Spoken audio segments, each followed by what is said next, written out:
Walking down these empty streets, echoes of the past I meet. Lost and wandering for so long, searching for where I belong.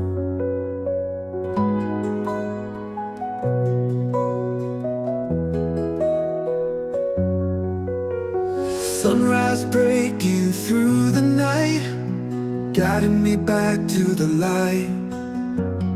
Every step feels like a prayer, promises hang in the air. Come back home, heal your heart, where the love never parts. Come back home, find your peace. In this place, your pain will cease. Memories of laughter and tears, answers to my deepest fears. In these walls I find my truth, washing away the years. Oh, the road was long and rough, but my spirit's had enough. Here in the sanctuary, healing feels extraordinary. Come back home, heal your heart, where the love never parts. Come back home, find your peace. In this place, your pain will cease.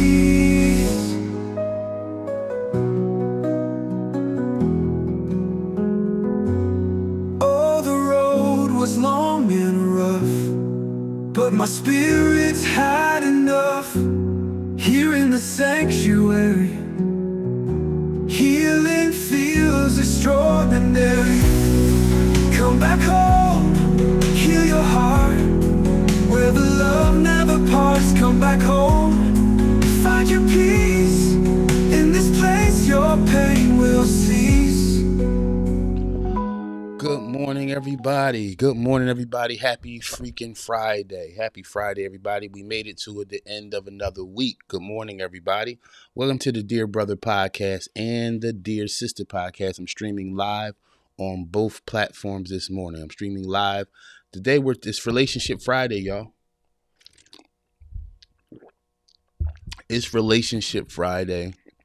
Every Friday, we go in and we talk about relationships. Today, I'm talking about abusive relationships, specifically mentally and emotional abusive relationships. We're going to get into it today, y'all. We're going to have a great show. We're going to have a great show today, all right? And so we're going to get into it this morning. Welcome, y'all. Welcome again this is Relationship Friday. And so we get into it. We get into relationship issues, and this week we're talking about abusive relationships. We're going to get right to the business today. So first of all, I want to say good morning to you all. I want to say I'm glad that you made it another week. I'm glad that you're here. I'm glad that you're prosperous. Good morning to you. Good morning on your way to work, on your way to where you got to go. It's Relationship Friday, everybody. We're streaming again live to the Dear Brother Podcast and the Dear Sister Podcast.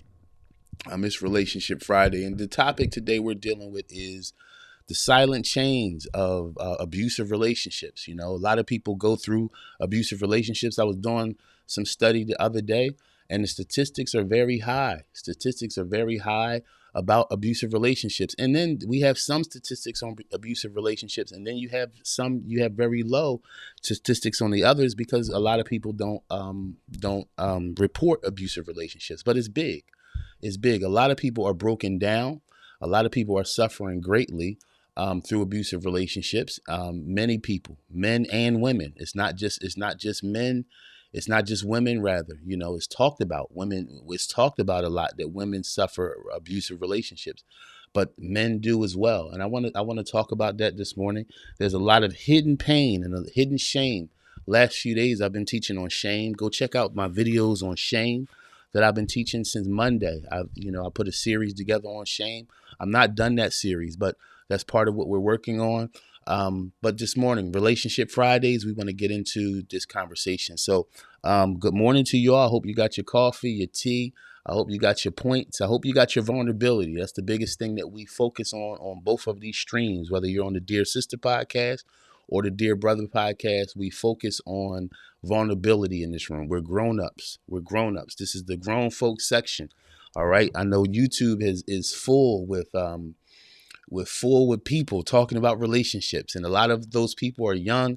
A lot of people have no experience in relationships. It's a lot of bad advice being given out. But over here on the Dear Brother podcast and the Dear Sister podcast is grown folks talk. It's vulnerable talk.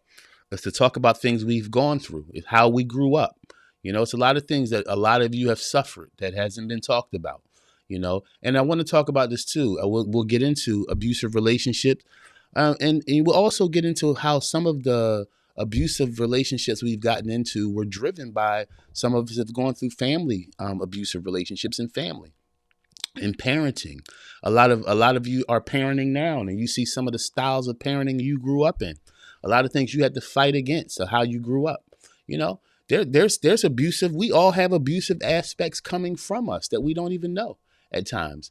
This is why I love this community, y'all. This is why I love hanging out with y'all this morning. I love all the new subscribers and people that come in because it's real conversation. It's grown folk conversation.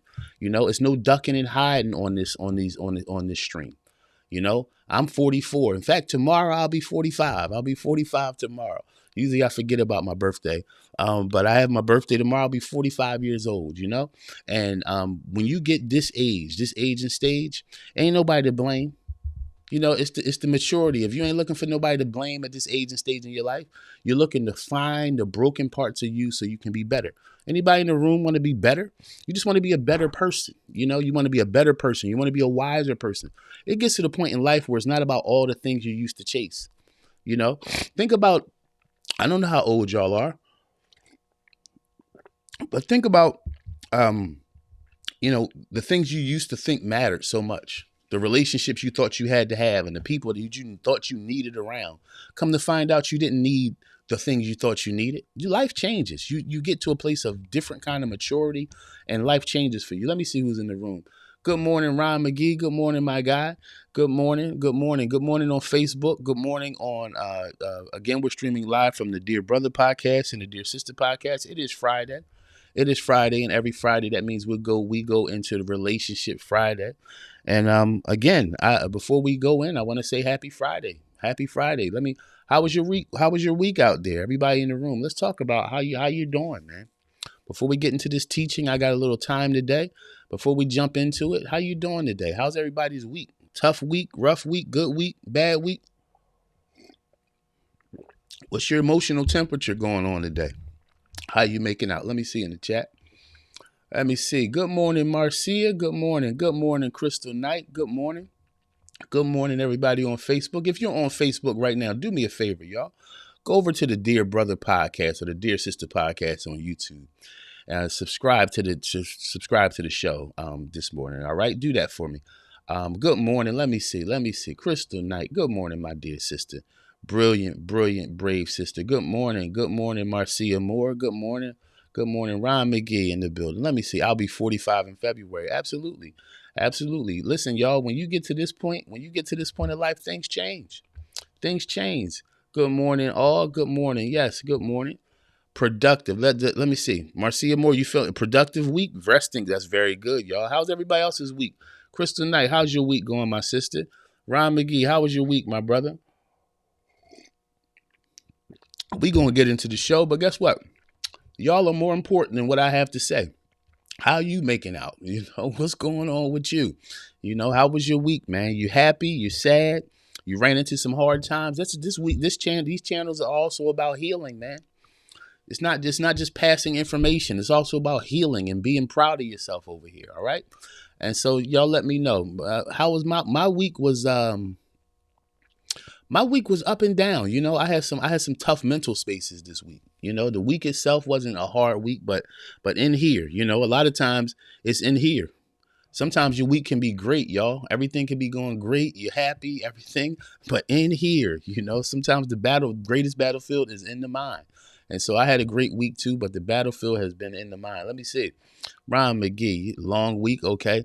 Pulled in different directions, but it was productive. I'm tired though, Look, when I hear a brother say he's tired, I honor that, man. I honor that. All right. Hey, hit the like button over on YouTube. Everybody hit the like button. Let me see. Crystal Knight. Let me see, my sister. It's been a bumpy one, but it all worked out. It all works out. It all works out somehow. Yeah. Bumpy road this week. I get it, y'all. We coming into these holidays, the next level holidays. We come out of Thanksgiving into Christmas.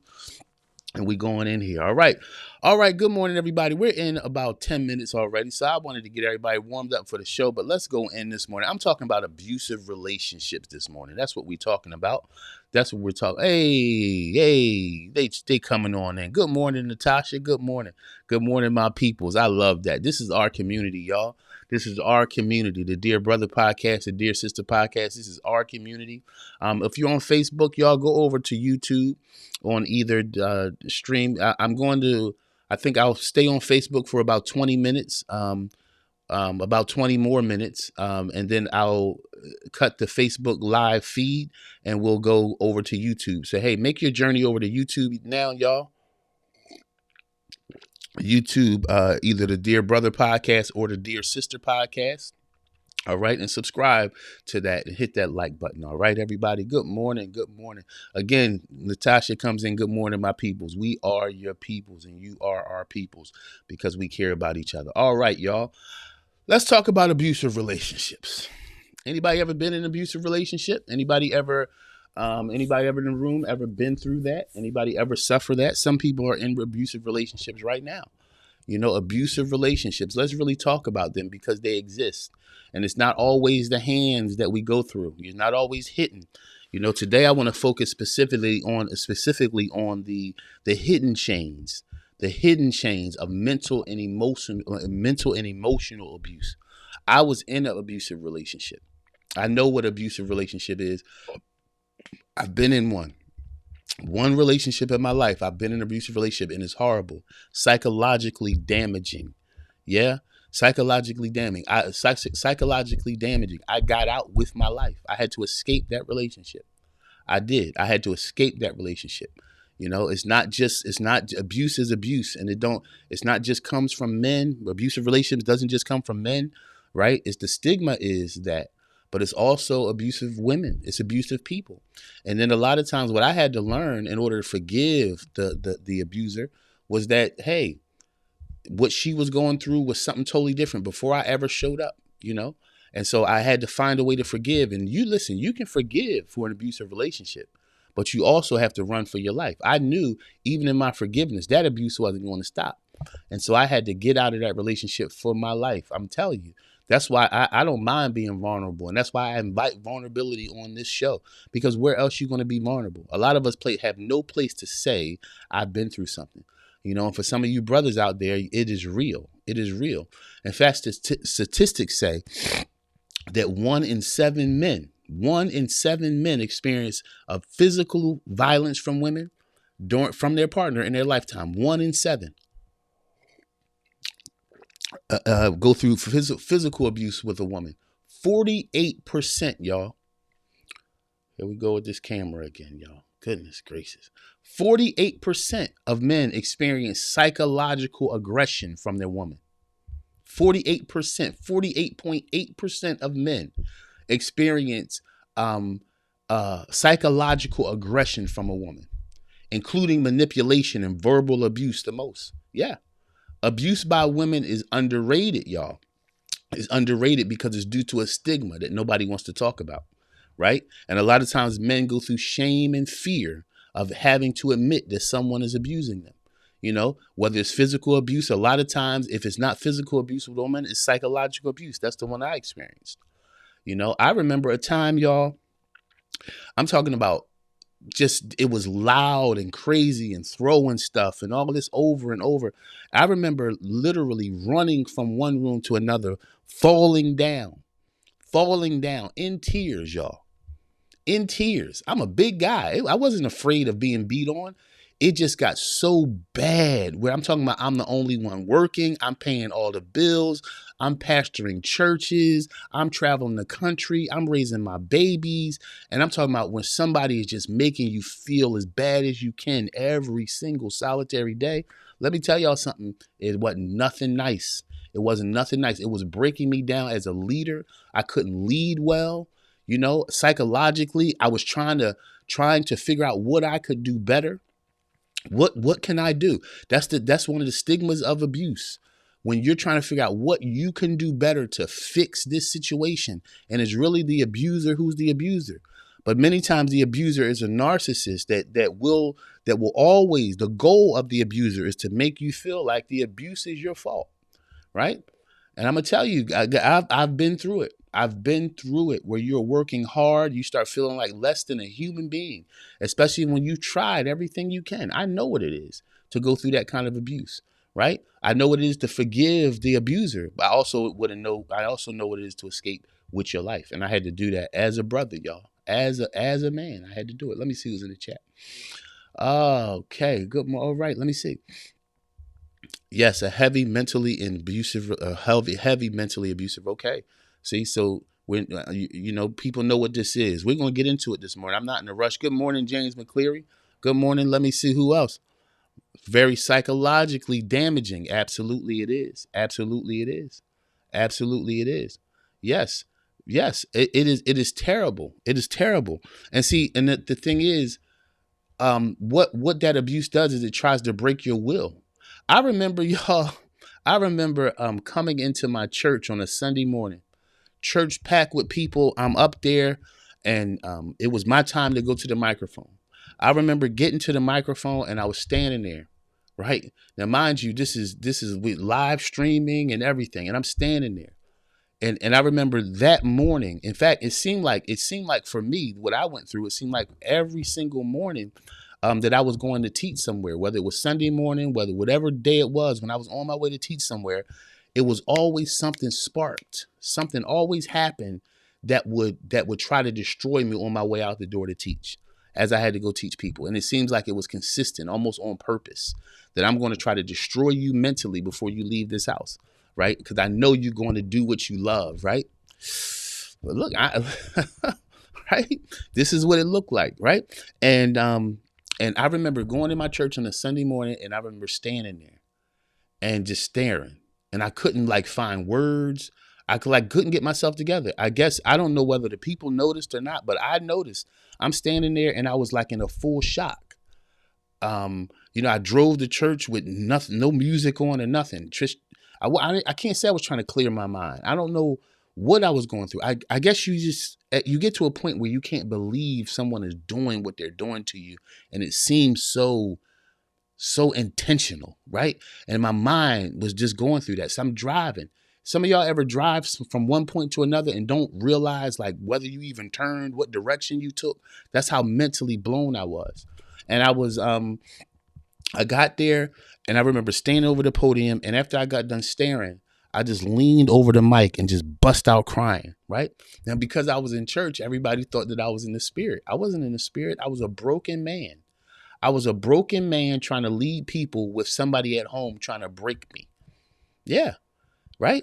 And again, because I was in church, tears to people. Oh, he must be worshiping. No, I was bending over that microphone, arms on the podium, holding my head down like this, just in full tears, broken. Because at that moment, I couldn't fake it anymore. I couldn't keep on being who I was being while I was being treated like I was being treated. And also I was on dialysis for 2 years of my life, 2.5 years, and I told you guys this story before. That's when I decided to get divorced, right? When I'm on a dialysis machine and somebody's still abusing me, it's like, whoa, see that kind of abuse just doesn't stop. When I'm on a dialysis machine and you're calling me, screaming at me about God knows what, it's like, Lord God, here I am dying, sick as a dog, and someone's still on my back. You have to escape abuse. You can't work your way out of abuse. You have to name abuse for what it is, and you have to escape abuse. Good morning, everybody that's coming in. Good morning. I am talking about abusive, the silent chains, the hidden pains we go through with mental and emotional abuse this morning. We're talking about being abused. This Relationship Friday, y'all. Let me see. Good morning. Let me see. My narcissist was manipulative, dressed by addiction. Okay. Yeah. Let me see. Good morning. Good morning, Jacqueline White. Good morning, my sister. Thanks for being here. Hey, y'all on Facebook, I want to let you know again, in about 20 minutes, we're down to about 10 of that 20 minutes. In about 10 minutes, I'll be cutting the Facebook feed. So make sure you go over to YouTube. All right. Either the Dear Brother podcast or the Dear Sister podcast, either one.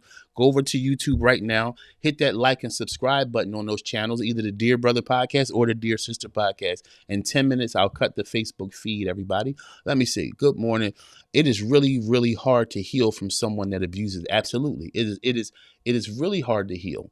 But the first step to healing is to realize what abuse is and that you're actually going through it. All right. And then you can get where you got to go. It is really hard. It's a journey. It was a journey in. It's a journey out. Because I'm going to tell you, a lot of times abusive relationships, y'all, you realize the relationship is abusive, right? You do. Tell the truth. A lot of times what we do is we ignore abuse, especially you brothers. A lot of times, brothers, what you call that woman, oh, she just got a bad attitude, that can turn into abuse real quick, right? And so we can't deny this, all right? Let me get into the show this morning. Let me get into it, all right? Silent chains of abuse, y'all. Silent chains of abuse. And I want to hear from some other people who've been through abusive relationships. This morning, I'm talking specifically about mental and emotional abuse, right? Mental and emotional abuse. And I'm going to give these statistics again about because I wanted to talk about abuse, but I also wanted to talk about women abusers. Number one, what abuse is. Let's talk about what abuse is. Abuse is abnormal use. Those two words are the words that make up abuse. Abnormal use. In other words, every person was born with a purpose. Every person was born to do something great. Every person was born to operate a certain way. What happens with abuse is when you bring somebody in your life that then doesn't see you for who you are, doesn't see you for your capability, doesn't see you for what you can create. And if they do see you for what you create, they will try to tear you down. There's two kinds of abusers. Some people can't see who you are. And so they abuse you because they can't see your value. Then there are other people who see your value and try to abuse you because of your value. Y'all hear what I'm saying?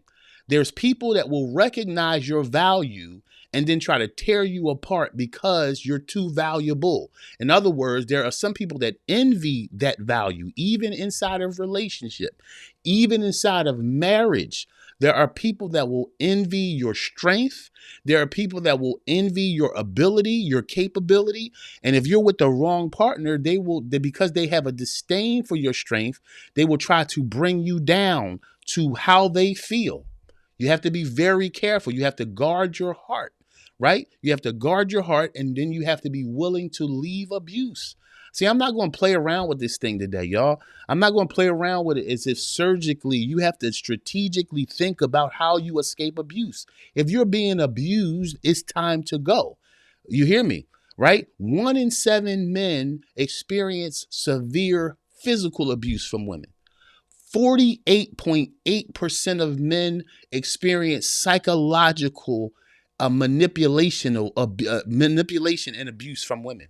48.8% of men, right?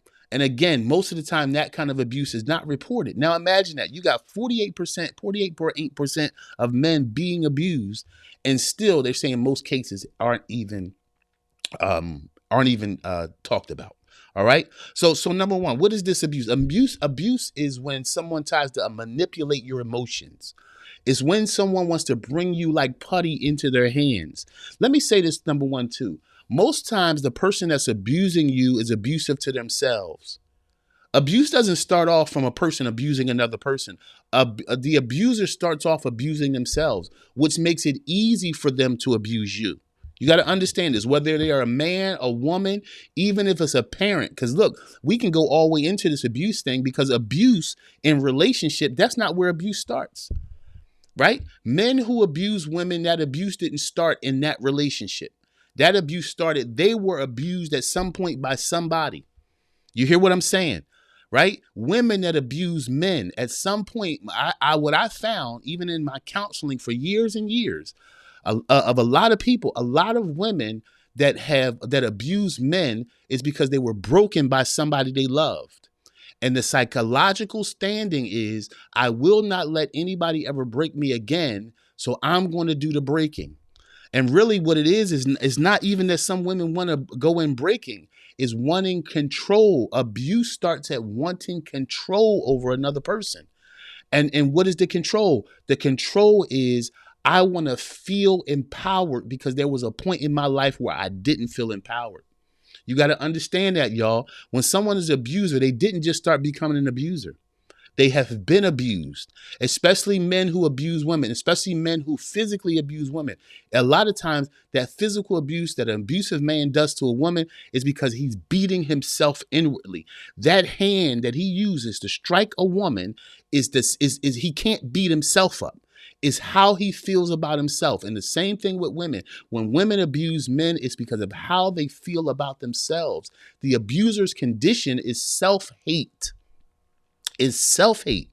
That's why there's no answer for it. No one can answer, this is why I abuse you. No. It's self-hate. Is self-hate. And the issue is, we got to get control of ourselves, y'all. Men and women, we have to get control of ourselves, because the question is, not only how is the abuser the abuser, the question I had to ask myself, and the question I want you to ask yourself, is how in the world did you get into a relationship with that abuser? And stop acting like you didn't know, y'all. Stop acting like you didn't know. Abusers show signs of abuse before they abuse you. Come on, this is grown folks show. Dear brother podcast, dear sister podcast, this is grown folks show over here.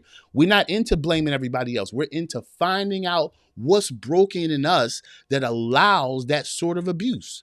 All right, men, what is it in you that allows you, almost like a woman who is loud and cantankerous and right? And oh, that's cute. No, it's not cute, brother. It will destroy you. It will destroy you. It will impute shame in your life. Same thing, sisters. You can't sit around, oh, he just rough around the edges. No. That relationship will destroy you.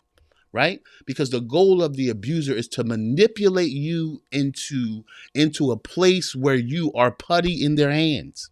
Right? That's the goal of the abuser. Let me see who's in the chat. Let me see. Oh my goodness, y'all! I love when y'all get in the chat and just start talking. I love it. Jacqueline White. Emotions keep you in abuse. Yes. Talk to me more about that, Jacqueline. What do you mean emotions? I feel you, but I think the room can learn something from what you're saying. What do you mean emotions? Let's talk about that, Jack. Let's talk about that, Jacqueline. Let me see. Yep, I married him twice. I realized the abuse the second go round. And married him again 4 months later. But my pride said I was accepting defeat if I left, so I stayed.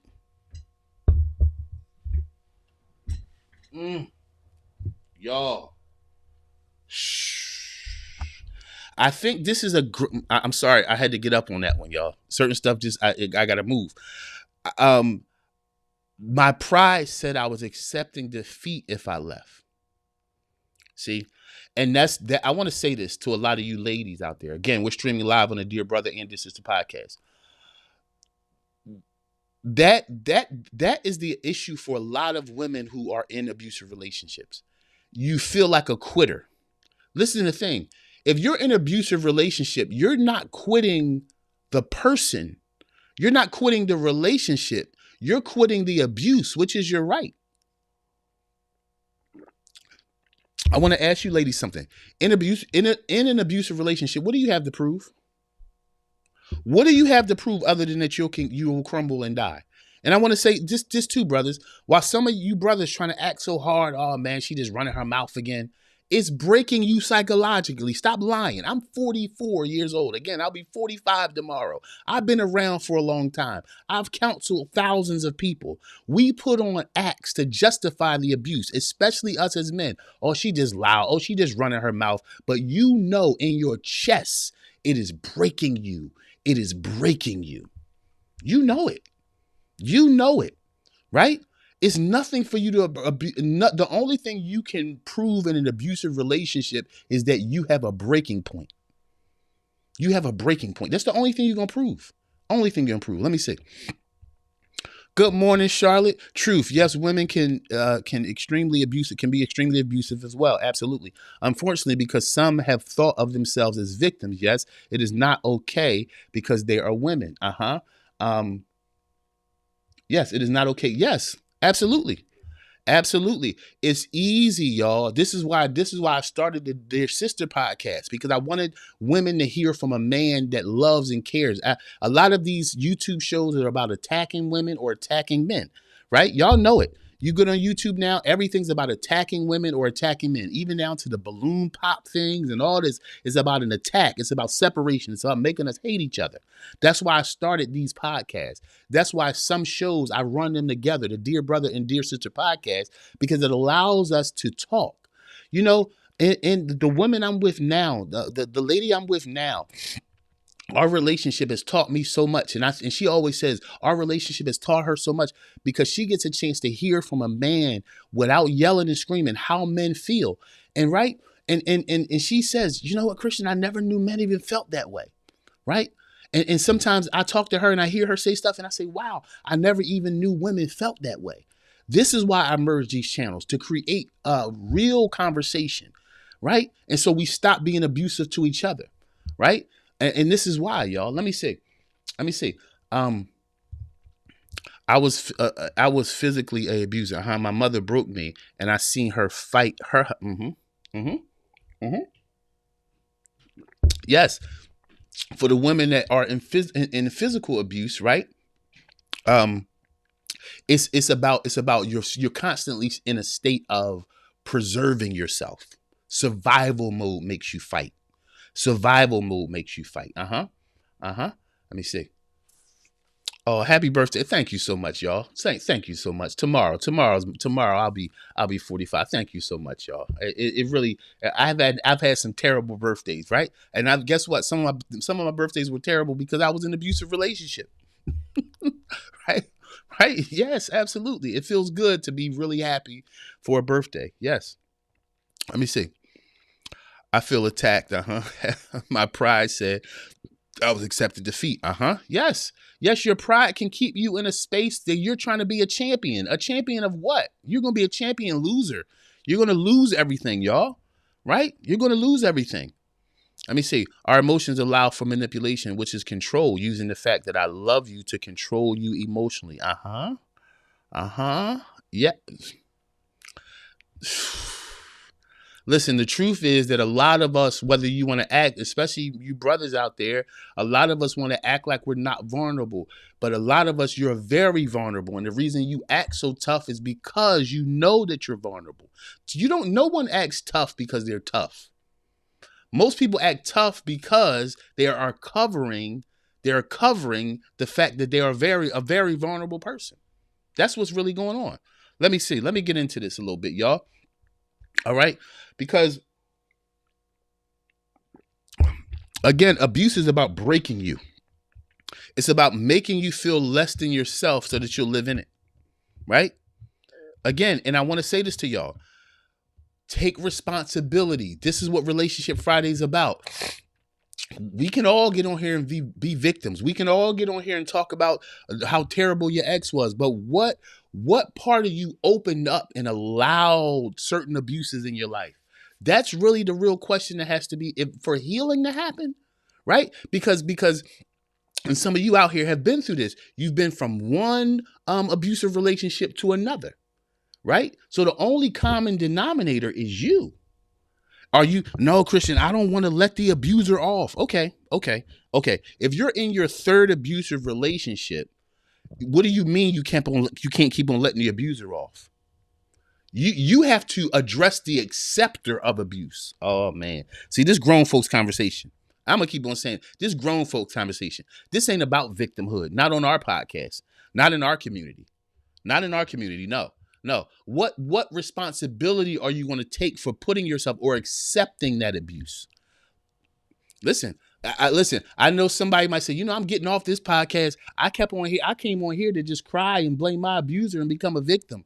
No, I'm not going to allow you to do that, men or women. Right?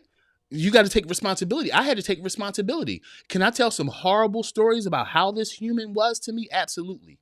But do I also have to say, why did I sit there and do that to myself? Why did I be okay with that? Why did I see that abusive side in that person and before I married her and still married her?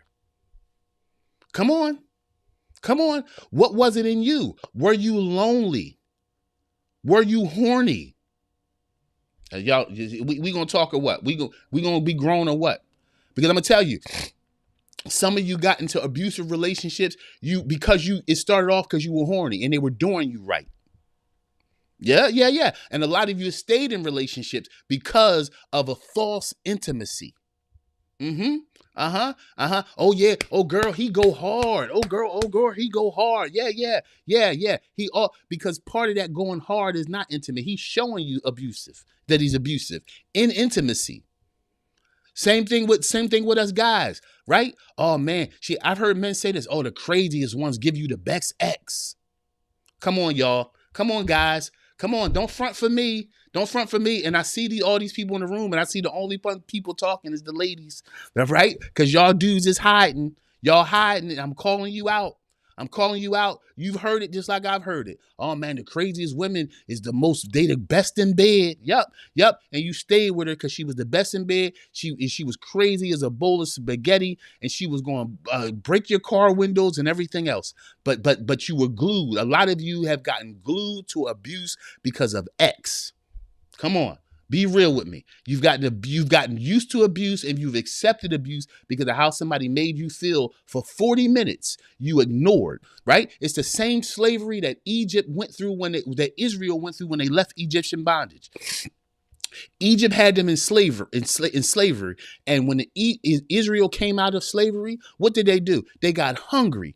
And they said, what's to eat out here? Now, here I am free from slavery, but they saying, what's to eat out here? Oh, it ain't nothing to eat out here. Let's go back to slavery. At least we have food. That was their exact words. And for some of you, it's the same thing. You would escape if you could, but there's something in you that still loves something inside of that bondage. Whether it's X, whether it's the money, right? Some of you just don't want to be lonely, so you stay in abusive relationships. You stay there and you have your reasons to do it, right? And you know where that reason comes from? That reason comes from that you don't value yourself enough to walk away. You don't value yourself. You are taking crumbs. You're willing to take crumbs.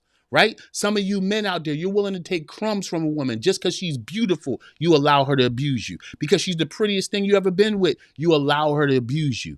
Yeah, because you're scared to walk away and what her reaction might be. A lot of men stay in relationships that you're scared of, that you don't want her response. A lot of men aren't honest in their relationship because you don't want her response. Come on, y'all. I'm going to talk for you because a lot of us are scared to talk for ourselves. I'll talk for you.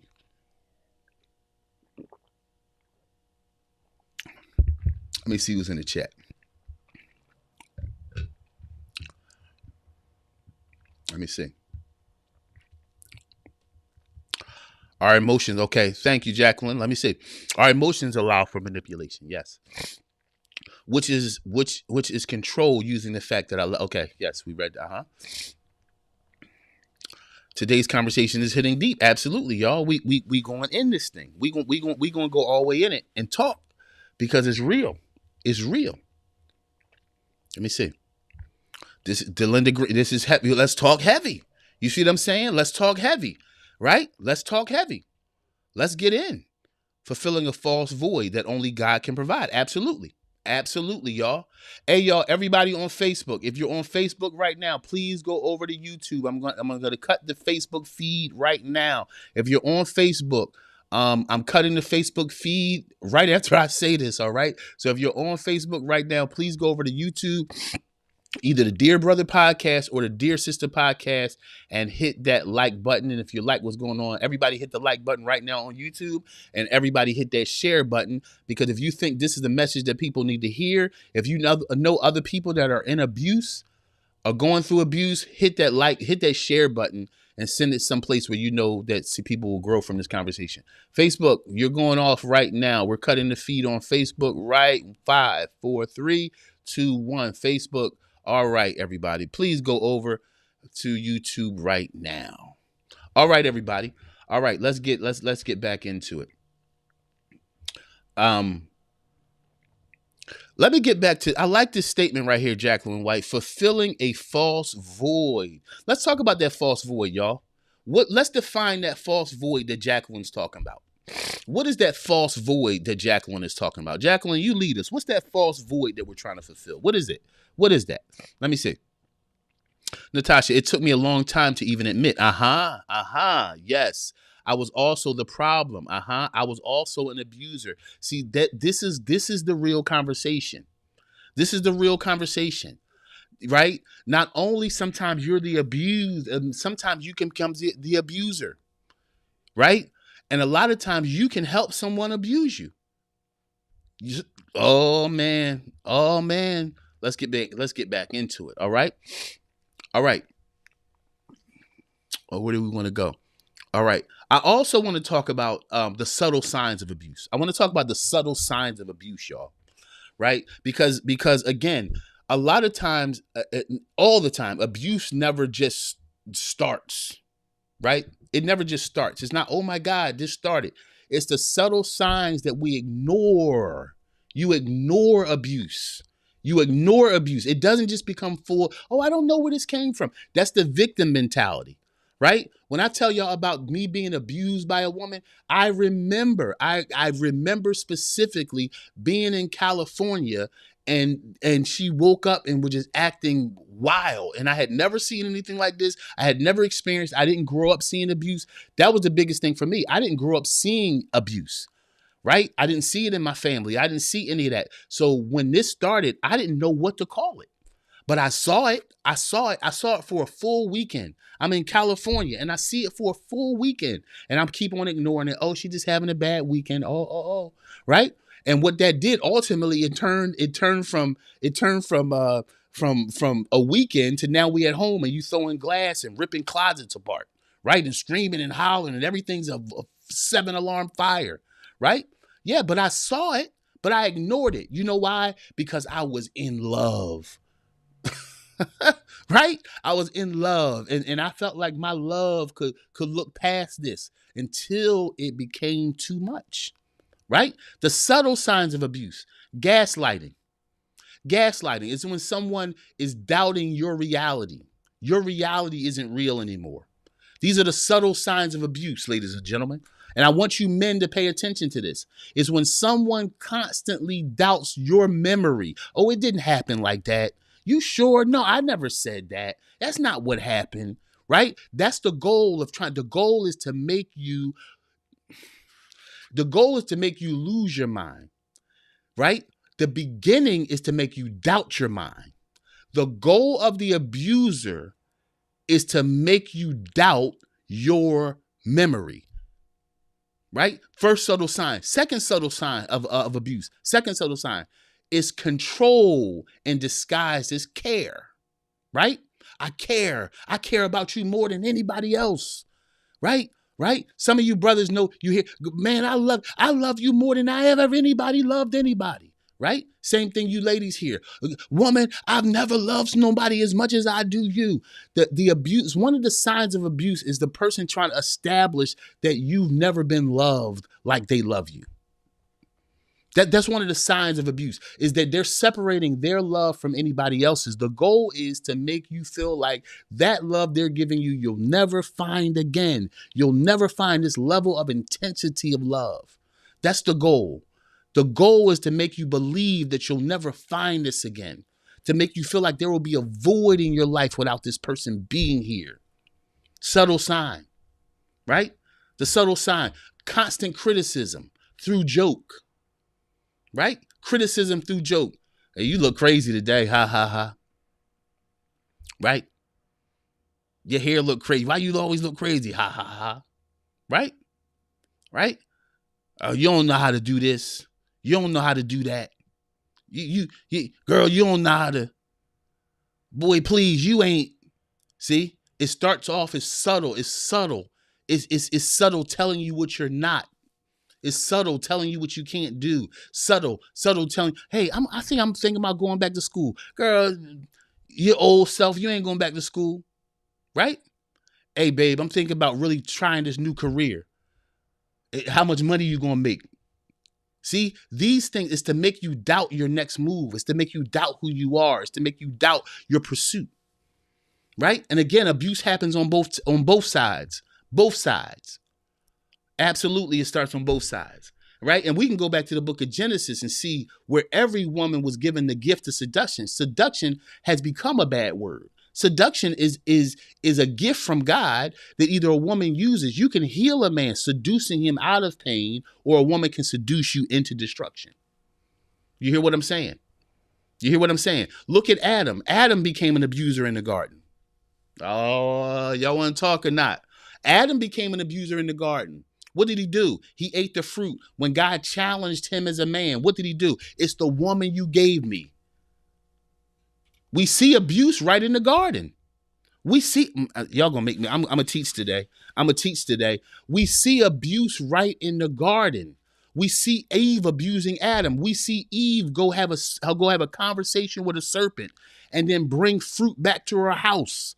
How many women bring bad fruit back to their house? You go and have negative conversation with somebody else. You go and have negative conversation with single women. You go and have negative conversation with women who've never had a good man, and you bring negative fruit. You got a good man, but your insecurity won't let you believe it. So you bring old stuff to new places. You bring old fruit. Come on. And how many of you brothers have been through things and then you don't want to take responsibility? That's one of the biggest things I've seen on YouTube as a social media influencer now. That's one of the biggest things I've seen in my niche of teaching men and teaching women, that nobody wants to take responsibility. Men don't want to admit our wrong. I mean, we don't want to be accountable for our wrong. We don't want to sit down long enough and discuss it. And women want to admit no wrong. Men don't want to take accountability for wrong. Women don't want to admit wrong happened at all. And this is why we're battling each other. And social media is driving the spirit. I came to break it. Because the greatest institution is not a church. The greatest institution is not a mosque. The greatest institution is not a synagogue. The greatest institution is not a government. The greatest institution ever made was the family. And my goal is to restore the family. Let me see who's in the chat. Oh man, woo, y'all talking today. I love it. Let me see. It took me a little. Okay, let me see. I don't think I've ever experienced abuse, but I've experienced feeling less than, or like everything was my fault. Hey, brother, then you've experienced abuse. You see what I'm saying? This is why I'm teaching this. I'm so glad you just said this, Ron. I don't think I've ever, listen, watch your words. I don't think I've ever experienced abuse. I have experienced feeling less than, or like everything was my fault. That's abuse. I know I made a lot of mistakes, but the feeling of can't get right is rough. Absolutely. That's when someone wants to keep their thumb on the growth of your abuse, of your growth, keep their thumb on your ability to grow, right? It's the person that constantly reminds you of your past. That's another subtle abuse. If I constantly remind you of your past, then I'm showing myself as I'm the bridge out of it, right? And then I'm the controller of whether you're stuck in your past or whether you're not. That's subtle signs of abuse. The person that reminds you of your past all the time. And what I say to you is the person that reminds you of your past needs to stay in your past. Y'all hear what I'm saying? That's abuse, Ron. Let me see. We know when we are being treated wrong. But we choose the victim mentality, staying in it. Which is denial. Yes. We deny that it's happening, right? And the reason why we deny it's happening because of our need. right? We're gonna get into it today. I don't know how long this show gonna be today. Shoot, we already 49 minutes. We might end up 3 hours today because we can talk about abuse in parenting, right? Growing up. We can talk about abuse in religion. We can talk about pastoral abuse. We can talk about friendship abuse. Oh yeah, oh yeah. Y'all want to? We gonna go all the way in it today because there are people that are stuck and bound in abuse, religious abuse, emotional abuse, narcissistic abuse, physical abuse, mentally, emotional abuse. Absolutely. Let me see. I may sound crazy, but my first red flag was seeing the person I was with I was with abuse a small animal whenever he was angry. Yes, absolutely. That's not crazy. That's not crazy, Takoa. Listen, watch how someone treats. Watch when you go out and eat with somebody. Watch how a woman treats treats the waiter. Watch how the man treats the waiter. Take this back. I don't want this. It's nasty. Watch how he talks to the cashiers at a store. Watch how he talks to a waiter or waitress. Watch. Watch how they talk to the person in the store. Watch how they talk to the person at the airport. Watch how they talk to the car valet. You can listen. This is what I'm saying. People don't teach us to see these signs. Don't ever believe that someone's going to treat someone else like that, but you're exempt. Yes, you're not. That's not crazy. Let me see. Did I miss something? We know. The jokes. Yes, it's the jokes. The jokes about you. The jokes. Yeah. It's the jokes, y'all. It's the jokes. It's the oh, look at you. I think you getting fat. Right? It's the jokes. And I'm not saying all jokes. Some jokes are just jokes, but you can feel the sting of certain jokes. You can feel when somebody really, really means what they're saying. Right? It's the sting. It's the sting. I remember my ex told me, you ain't gonna finish that master's, right? You sick, you always tired. How you gonna finish that master's? You know when I finished my master's? I was on the dialysis machine with my computer in front of me, writing 45-page papers on dialysis, right? Holding my arm a certain way while I'm typing so the needle wouldn't poke me too hard. I finished. Y'all hear what I'm saying? Man, that almost made me cry. Y'all hear what I'm saying? That's how I finished my master's. I finished my master's in the face of my abuser who told me you'll never do this. While I'm cooking and I'm cleaning, I'm doing everything. I'm on dialysis, working, everything. And this person telling me I couldn't pursue a master's. I hate school. I didn't want to even get a master's. The only reason I went to do it because it was the first thing that I've done in my life for me. My life has been consumed with people and their needs. I went to get that master's because it was the first thing that I was doing for me. And her words was, you'll never finish that master's. And I sat there with my arm bent a certain way so my dialysis needles didn't poke my vein hard, and finished my papers right there. And I graduated with my master's from a dialysis chair. Y'all hear what I'm saying? Yeah. Let me see. Criticism. Criticism through joke. Absolutely. Let me see.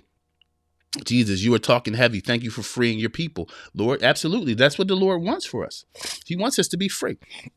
Everybody on YouTube, hit the like button. The Dear Sister Podcast, Dear Brother Podcast, hit that like button. Hey, and share this show with some people that you know. 10 people, 15 people that can grow from this lesson. Share it with them right now. Let me see. Good morning, my dear friend. This was validating. I've been there in previous relationships. Everything I said or did was met with no, you didn't, or you didn't say that, or say what you said. I slowly began to lose my mind. Yes, you don't trust yourself. The goal of the abuser is the goal of the abuser is to get you not to trust yourself. Yes, very good. Blame, no accountability. Absolutely. Listen, I've seen it, y'all. I've seen it more and more on YouTube every single day. No accountability.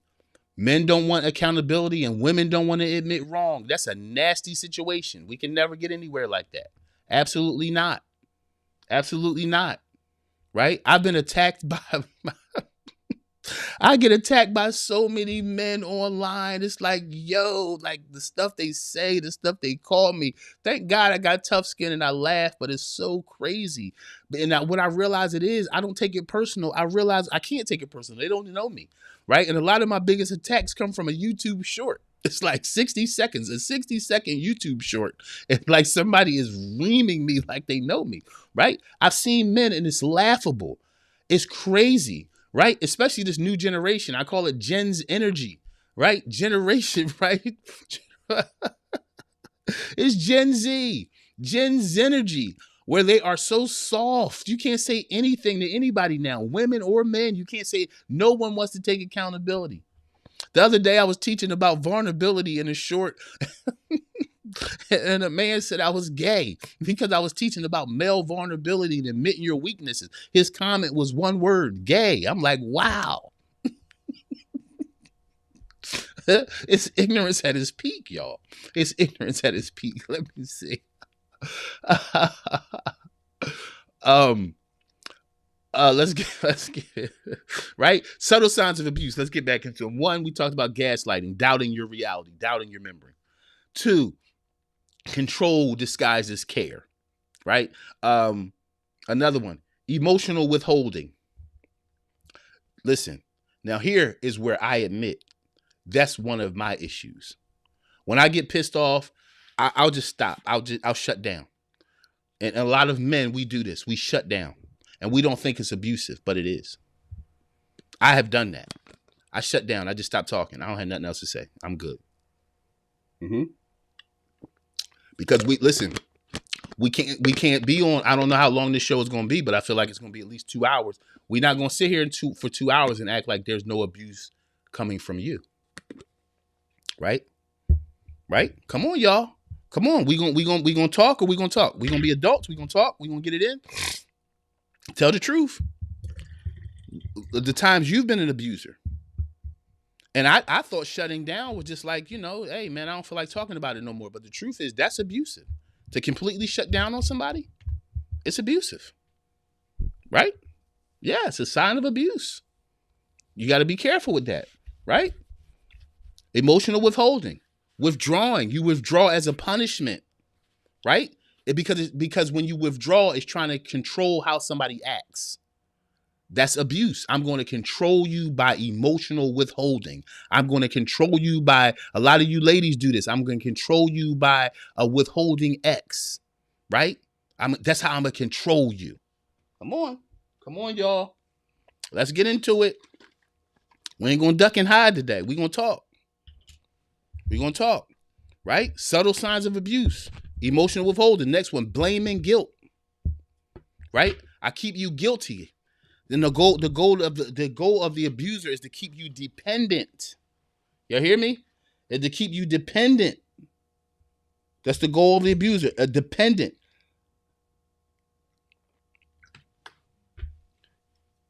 Craziest thing about that I went through with right?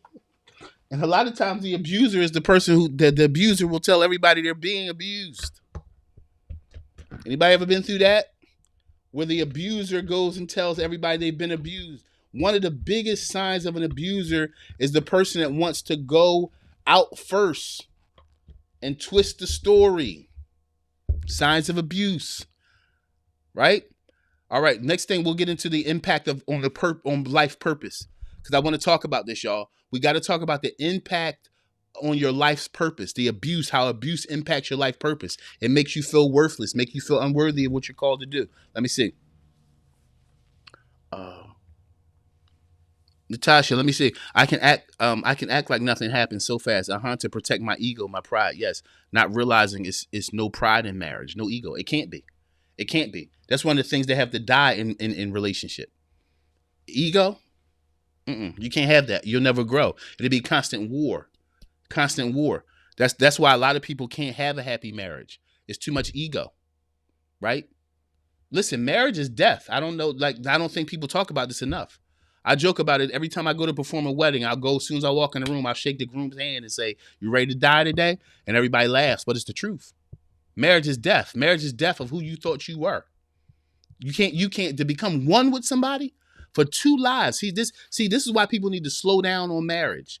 right? Especially y'all religious folks that get married to cover sex and get married to cover pregnancy and all that. You better stop that nonsense because it don't last. Two people have lived in two separate worlds all their life, and the goal of marriage is to become one. You think that happens on a wedding day? No, it's a journey, and the journey is not, oh, how we going to stitch ourselves together? No, the journey is, what am I going to get rid of to live in this promised land of love? That's the conversation nobody want to have. Everybody wants to be in love, but nobody wants to get rid of anything so they can stay in love. You can't bring all of you to a relationship because all of you is not positive. Be real with yourself. All of you ain't all that.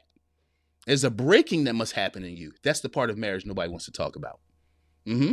That's why you can be in love and not be with a person. They can live across the country. You can be in love with them and not be able to be with them because neither party is willing to be broken. Yeah, Ron, absolutely shut down. That's because that's part of male ego. That's part of male ego, shutting down. And the thing is, we can call it hurt, but a lot of times it's control. Let me see. Delinda, thank you for coming over to YouTube, my sister. You were showing me, and showing him. So who's the real victim? Some stuff is me because I have been abused. Nevertheless, I was the abuser based on some things you've described. See, this is the thing. Nobody's the victim. Nobody's the victim. This is why you see this is a balanced show. I had somebody come on this show one time, one of the guests, not a guest, but a viewer, and they said, I love this show. They said, I love your show most because I've never seen someone on the internet be balanced. Right? These days, you're either going to choose a man's side or a woman's side. It's almost like Republican against Democrat. It's man against woman. See, that's the thing. It's not. The goal is two people can be abusive to each other. Sometimes you have an abuser in a relationship, a dominant abuser who's just an abuser. And then you have relationships where two people are abusive to each other. All of us, it's protection. It's protection. And you go to try to do whatever you're doing. It's abusive to the person. You're trying to protect yourself. If you have two people in a relationship constantly trying to protect themselves, then you have a war. You don't have a relationship. Relationships merge. They don't just bump up against each other. A lot of you are relationships where you're just bumping up against the person. I guess that's the balloon sign. You're just bumping up against the person, right? This is together. Crossing. To cross over, I got to lose something. Yeah. Yeah, great question, Delinda. Let me see. Yes, there was a time I was physically abused by an ex-husband, out of frustration and fear when he was active in his addiction, and would run the streets. Yes. There was a time I physically abused. Yes. This is what I'm saying, y'all. You can't just locate the abuser and not locate the abuser in you. Very, very vulnerable, Marcy. I'm very proud of you, my sister. Let me see. Got locked up for it. See what I'm saying? Got locked up for two and realized no one was worth me losing my freedom. Absolutely not, y'all. Because this is the thing about an abuser. An abuser will take you to the edge, right? And then blame you when you act like you're on the edge. That's psychological. The abuser will take you to the edge. This is what happens. This is the abusive woman, y'all. This is an abusive woman for you guys. A woman will take you to the edge of yourself. And then when you raise your voice, she'll say, stop yelling at me. This is another sign of an abuser. They'll bring you to all the way to a place of explosion, right? And then the only thing they want to talk about is your tone. Why are you talking to me in that tone?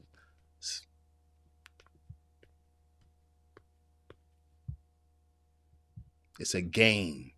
Don't ever stay in a game. You got to realize when you're in a relationship, when it becomes a game, escape the game. Relationship ain't game. It's security. Let me see. I can testify it doesn't last. Charlotte, the sacrifice for both. People aren't touching this topic. Yes. We are. This the grown folks section over here, y'all. Yes. The sacrifice for both. Yes. The unwillingness to give up something. You can't be with somebody and not give up something. That's like two companies merging. Say we're going to merge to have success, but neither one of us are going to give up something. There is always loss in merger. There's always loss in merger, y'all. There's always a loss in a merger. A relationship is nothing but a merger. You can't come in thinking you're not supposed to lose anything. All right, let's talk about the impact of abuse on your life's purpose. I told you the story earlier where I couldn't bring myself to teach sometimes because of the abuse at home was so bad. Couldn't bring myself. I was too broken to help people. I was so broken. And as a leader, I felt like as a leader of congregations, as a leader of missionary work around the world, I felt like I couldn't tell nobody. Right. And the one thing I didn't ever want to do was I didn't want to embarrass her. So I never wanted to expose she was my wife. So I didn't want to embarrass her. I didn't want to expose what she was doing. I didn't. Right. So I went through a lot of that. And said, are you okay? Yeah, man, I'm good. Didn't want to go home. Would drive around in circles. Sometimes I would drive around the city just looking and listening to music because I didn't want to go back home to that abuse. The impact of the impact of abuse on your life's purpose. Yes. It erodes your confidence. It erodes your confidence. It makes you doubt your abilities. It makes you doubt your capabilities. It makes you doubt your decisions.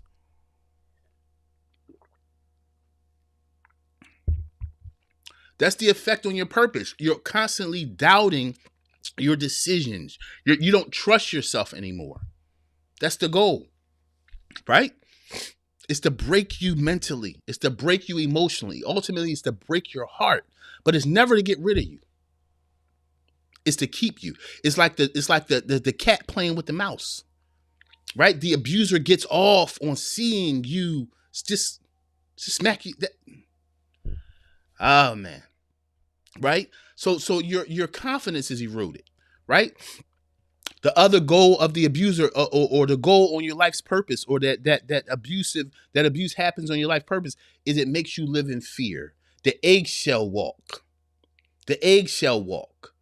Right? Stuck in survival mode, finding yourself that you can't thrive. You're just stuck in survival mode, right? Unable to dream, unable to think like you used to think, right? You don't journal like you used to journal. As a brother, you don't pursue like you used to pursue, right?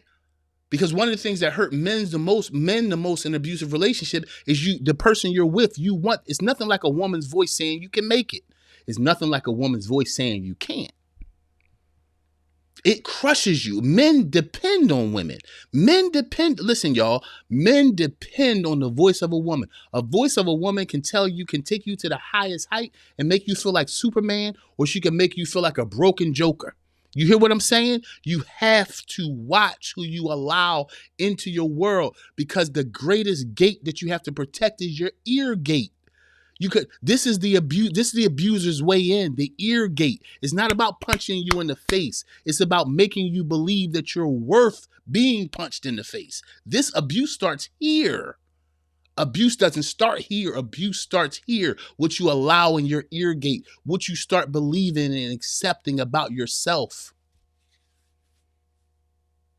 Yes. Right?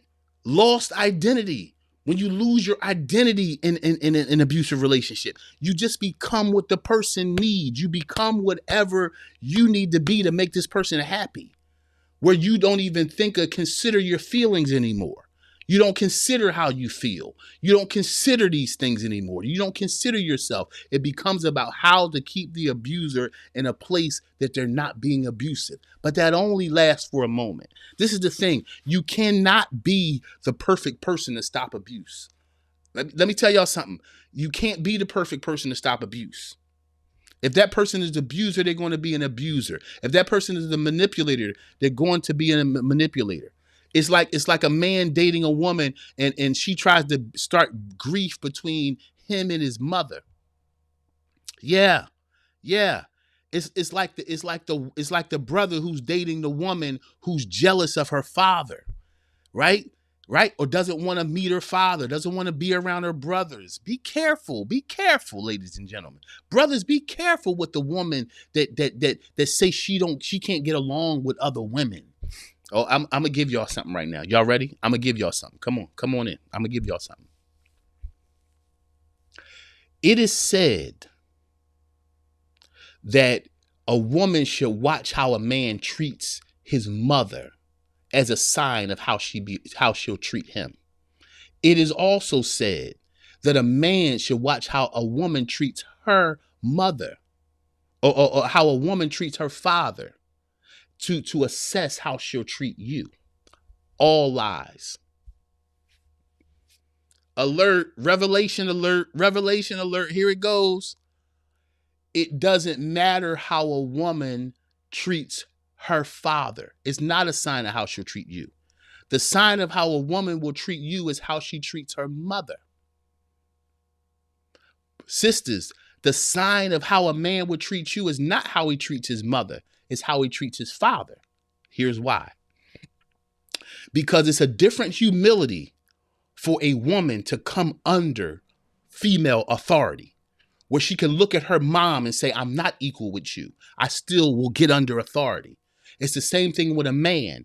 A man who is how he treats his father, whether he'll go face to face with his dad, I'm just as much a man as you, or whether he'll be a grown man and still get under the authority of his father. That's the real. Don't be fooled by that nonsense, because a man could treat his mother like gold and still beat you in your head, because it's not about how it's easy for a man to respect his mother. It's difficult for a man who thinks he's grown to still get around another man and humble himself. It's easy for a woman to treat her daddy good. That's easy. It's harder for her to submit to female authority. Don't look for how they treat their mother. Look for how they treat their father. Don't look for how a woman treats her father. Look for how she treats her mother. That's real. Let me see who's in the chat. Let me see. Let me see. Ron McGee in the building. Good morning, my brother. Man, you hit the nail on the head. Why are you talking to me? Acting like that. Not realizing you brought me to this point. I didn't start off doing or talking like. Yes, absolutely. Somebody will. I said that about myself too, Ron. I get that. In my last relationship, I had to look back on other relationships I had and say, yo, I never acted like this ever in my life. Right? People will draw such a negative thing out of you and say, look at you. No, you made me the monster I am, and then tell me, look at you. That's the narcissistic game. Right? And I had to that's one of the ways I brought myself out of being under that abusive relationship, was to look around and say, wait a minute, I've never been like this. You won't find nobody to tell you I've ever been like this. Yeah. People will make you change your character and then blame you for being there. Absolutely. Let me see. Definitely will struggle with second guessing myself sometimes. Yes. Yes, absolutely. Affirmations matter. So yes, they do. Yes, they do. Yes, they do. Let me see. Sheesh, man, don't consider anything that then slowly they'll realize it. And take advantage of it. Yes. Yes. Yes. Yep. It's the breaking down. It's the dissection of you. If you listen to today's show, and can't take accountability for anything, you have some work to do. Absolutely. This is what I'm saying. This is the Grown Folks Podcast. Hit the like button, everybody, and hit the share button on one of your social medias. Y'all believe in this show? Hit the like and share. I believe in this show, y'all. Out of all the crap I see on the internet, I believe in what we're doing. I believe in our community. Dear Sister Podcast, Dear Brother Podcast, I believe in our community. I believe in what we're doing. Hit that like button, y'all. Hit that share button. Share on your social media, Facebook, whatever you got. If this is valuable to you, share it. Not for me, right? Not for me, because I believe we really have something good here. Just like when I was pastoring churches, I believe we had something very different and very good. And that's why it got shared. Share this right now, y'all. Hit that like button. And let me take this break right quick, y'all. Let me keep on going, because there's a lot of y'all in the chat. Let me see. Cicely Hall, my dear sister, I never looked at it like that at all. Yes. I'm going to say it again, y'all, because I'm going to say it again because I want y'all to really get that. Let me see. All right, y'all, let me take this commercial break right quick. Hey, go on my website right now, christianwinters.com, y'all. I wrote a 3-part book, Removing the Shame. The first part is called Who Caused Your Delay? Removing the Shame. Who caused your delay? This book is about people you've allowed in your life that are secretly holding you up.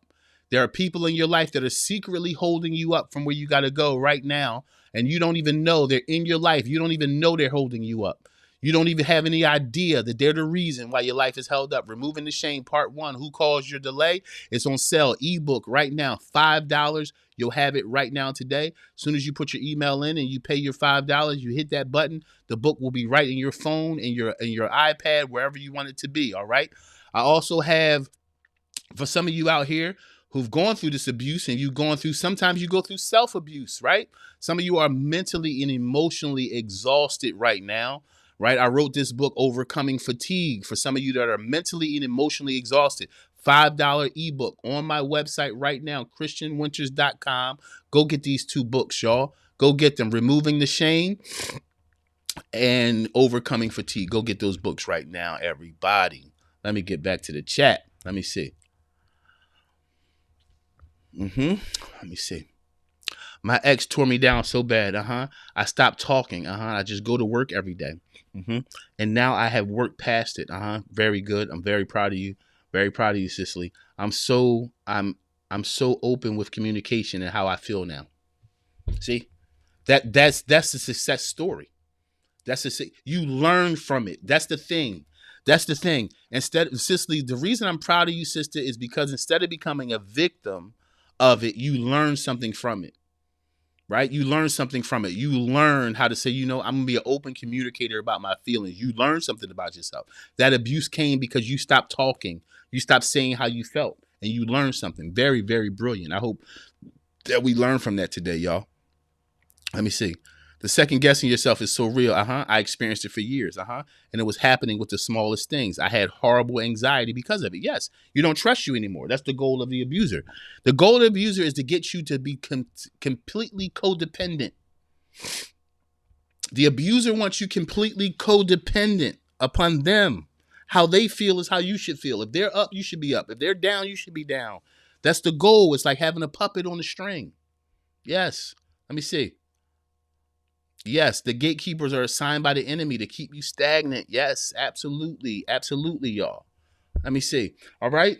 And so look, we went over the subtle signs of abuse. We went over the impact abuse on your purpose, right? Lost identity. You start to prioritize the abuser's needs over your personal goals. You start to forget about you. What you wanted wasn't as important, because you begin to feel like it'd take away from them. Again, the goal is to make them the king of your life. Most abusers are nothing but people that have low self-esteem, right? You have to find someone you can abuse to prop yourself up. The abuser is not strong. The abuser is broken. The abuser is looking for fuel, ladies and gentlemen. Right? That's the myth. The myth is that this abuser is so powerful and has so much control over you. That is a myth. It's the same thing with a bully. They say immediately when the bully gets bullied, the bully stops bullying. That's all the abuser is the bully. But they're a weak bully. It's all based on nothing. It's all based on not feeling good about themselves. That's why if you ever stand up to a bully, they're done. You stand up to an abuser, they're done. I remember I looked my abuser dead in her eyes and told her, "You are an evil human being." And she said, "Oh my God, I'm evil." I said, "Yes." She couldn't believe it. Couldn't believe that I finally was standing for myself, telling her what she was. You hear what I'm saying? The abuser has no power. Your low self-esteem is what gives them fuel. It's like the vampire looking for blood is how the abuser looks for the person with low self-esteem. Because they suck your energy out of you for their power. They have no power. Your weakness is their power. And let me say this again. I want to say this again for some of y'all, because I want to drop it in again. The theory is the woman who respects her father will respect you. That's a lie. The theory is the woman, the man who respects his mother will respect you. That's a lie. No. If you ever want to see what type of person you're dating, watch how this man acts under male authority. If he can't submit to male authority, he will not take care of you. If that woman can't submit to female authority, she will not be respectful to you. Again, it's easy for a man to love his mama. It's easy for a daughter to love her father. What's hard is to be grown and look someone in their face and say, I'm just as much grown as you, but still submit to them. That's the person. You look for the person that can submit to authority. If you're with someone that hates authority, I guarantee you, you're on the road to being abused. I guarantee it. I guarantee it. I guarantee it. Let me see. Already went over the signs. This is another one. The verbal aggression, right? Fake victimhood, playing the victim to deflect accountability. Sign of abuse, deflecting accountability to play the victim. It's never their fault, right? It's never them. It's always you. It's what you should have did better. It's a constant breaking of yourself. It's when you're willing to become less of yourself. That's the goal of the abuser, to get you willing to be less of yourself. And I'm going to say this to you men, a lot of women want a man that has strength until she gets one. Let me talk to you, brothers. Let me talk to you, brothers.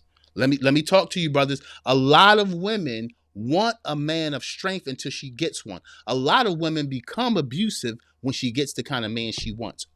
I'm already ready for the emails. I'm already ready for the attacks. But I think that I'm on a grown show that some women can admit that, right?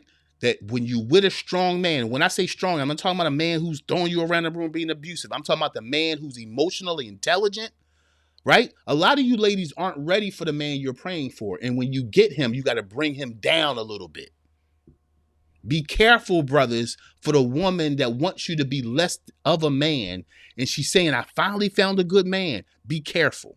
Be careful, because there's some women that can't stand that good man, and she needs you to be less of that because she can't control that. A lot of women love a weak man. Oh, man, I'm going to get into it today. A lot of women love a weak man because she can control him. A lot of men love weak sisters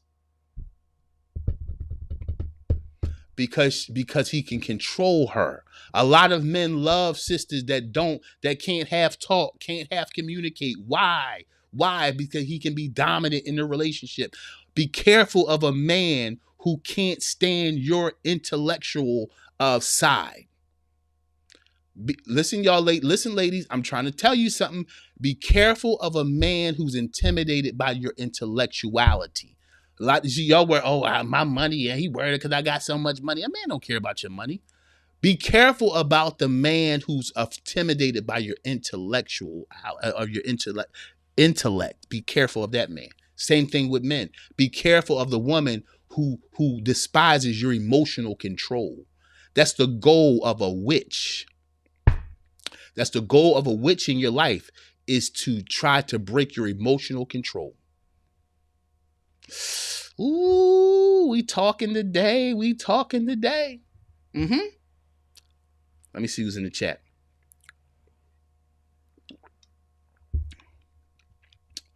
Brian McGee, let me see. I'm also sure that my behavior in the past is considered abuse. And contributed greatly to the overall outcome of things. I take accountability. Yes. And that's big and brave, because that's what most men won't do. Right? Most men won't take accountability. I'm telling you, I see it every day on the internet. A man will rather attack me over a short video than take accountability. Yeah. Emotional isolation. Mental health struggles.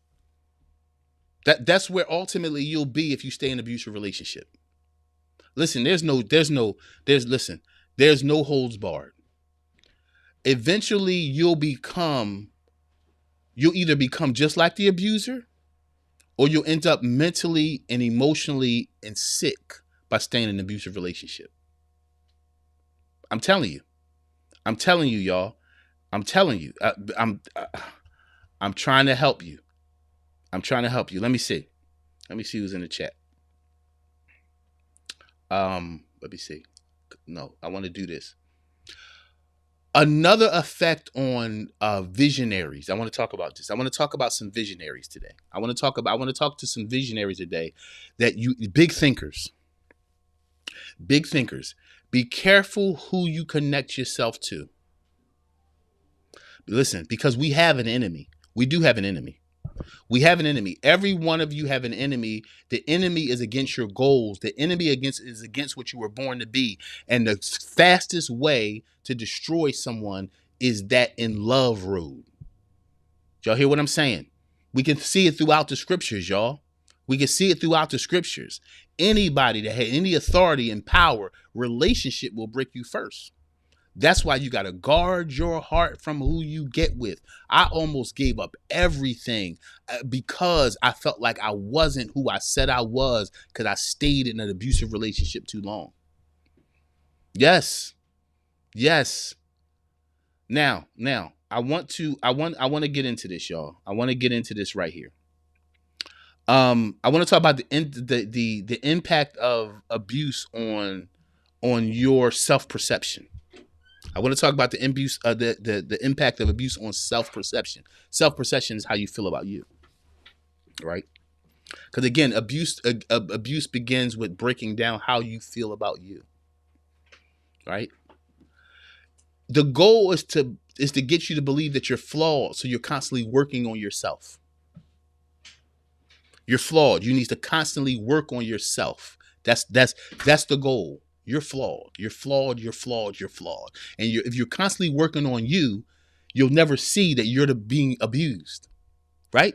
It's to take your attention off of the abuse. Is you constantly working on you? Oh, I'm just trying to fix me. There's a lot of you women go through this. Oh, girl, I'm just trying to fix me. I'm just trying to get in this gym. Girl, I'm just trying to get this body together. I'm trying to get my hair together. Girl, I'm just trying this new makeup. No. You're trying so much to fix what you feel is flawed because someone made you feel like you're a flawed person. Mm-hmm. Then the next thing, you have a damaged worldview. You'll start seeing relationships as controlling or transactional. You don't see relationship as balanced. That's the goal of abuse.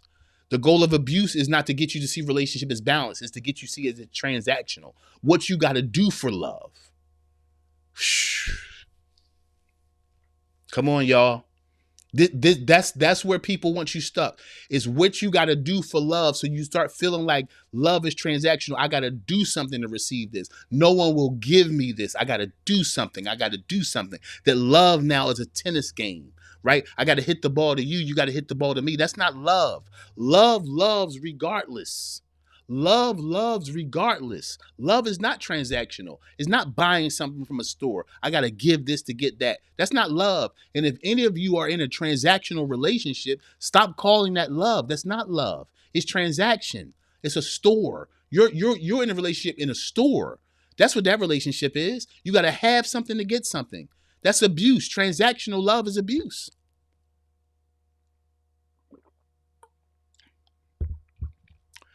Let me see.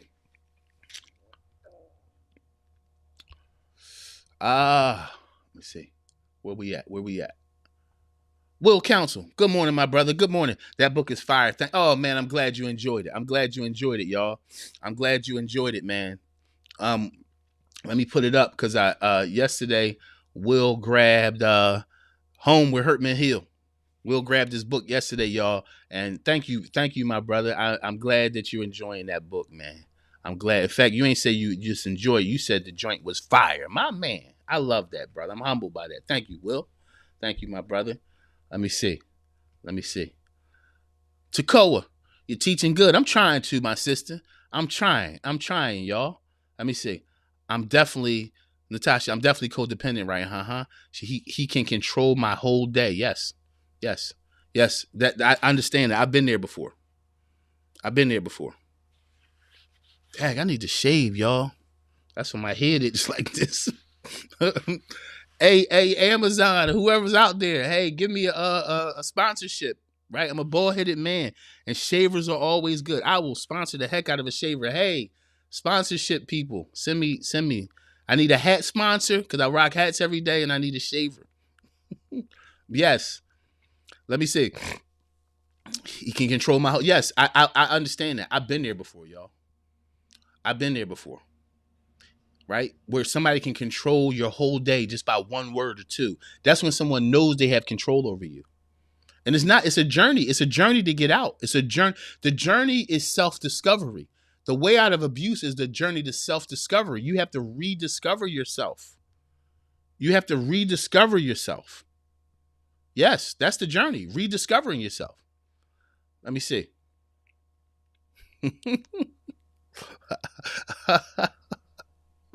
Yeah, man. I need a head shaver account. What's the name, y'all? Hey, y'all. Let me see. I want, you know what? I want to talk about this too.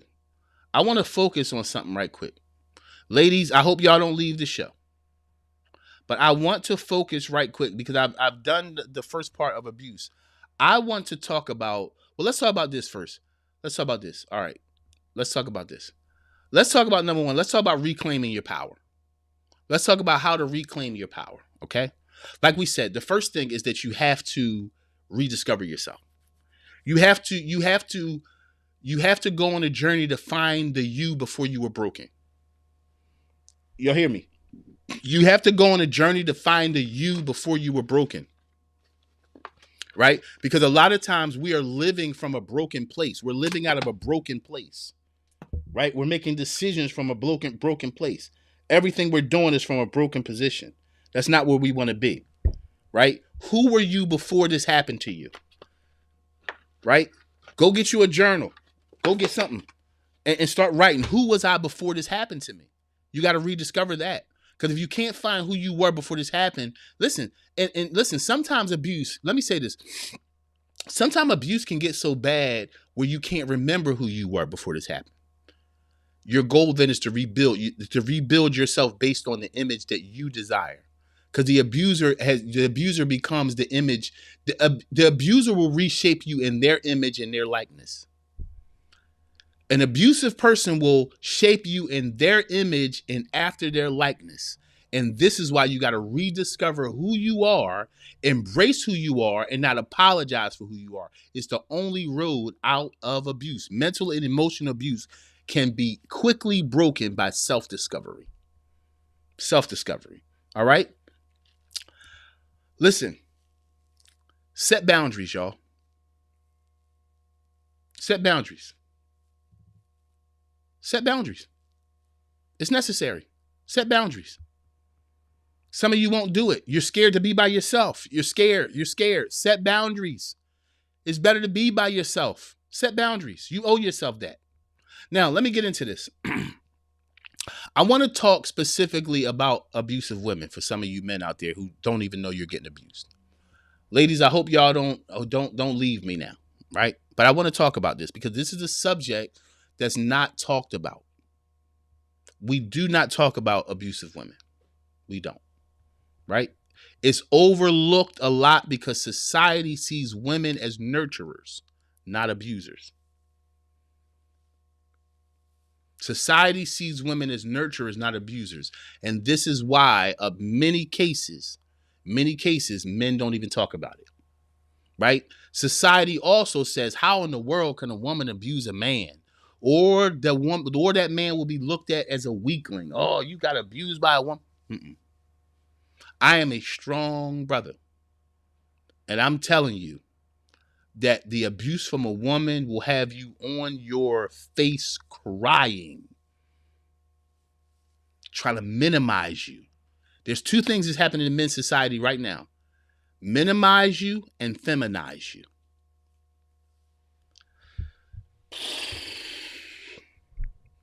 Two of the greatest wars against men now is being minimized and feminized. That's the system of society right now.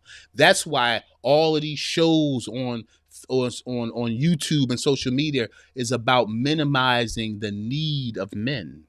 That's another reason I started the Dear Brother podcast, because a lot of us don't know who we are anymore. Don't even see that we have value as men anymore.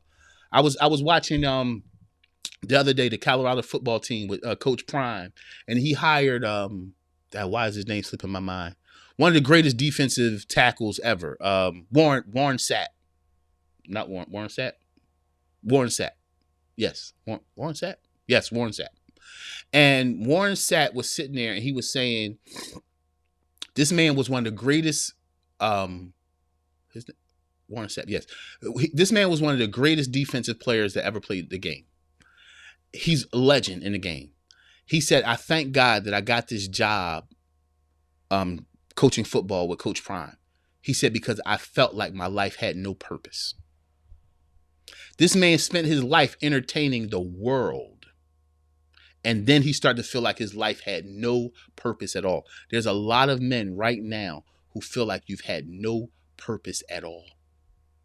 No purpose at all. You feel like you just go to work, you come home, you start to try to survive. You go to work, you come home, you try to survive. You go to work, you come home, you crack a beer, you try to survive. You go to work, you come home, you smoke a blunt, you trying to survive. You go home, you go to work, you go to the strip club, you trying to survive. You go to work, you come home, you sit silently. You hide yourself in your man cave. You try to ESPN your way. Listen, I'm telling you, there's a lot of very abused men out here that can't find yourself. Mm-hmm. And again, men don't talk about abuse because it's the stigma of it.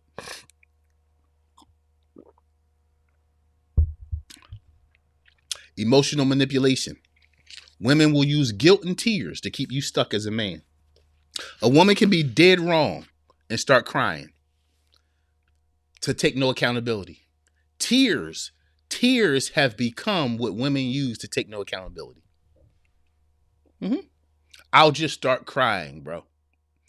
Right? And if you the kind of man that care about her, that your goal is, I don't want to see her cry. So now you forget about what you're hurting about because now she's crying. That's an emotional manipulation to break down in tears when a woman has to be accountable. That's a game. I've seen it played. Some of you have seen it played. And for some of you that don't know, I'm telling you that a woman will use her tears in order for you to stop talking about your needs. Be careful of the woman that will use her tears to get you to stop talking about your needs. That is abuse, my brother. It's manipulation. Mm-hmm. Mm-hmm. Yes.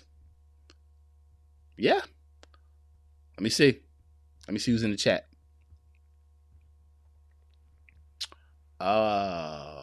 Took me 2 years. Let me see. Man, I love when y'all talk so much in the chat. I used to. Everything. Let me see. Cicely, I used to try to do everything for this man to get him to love me.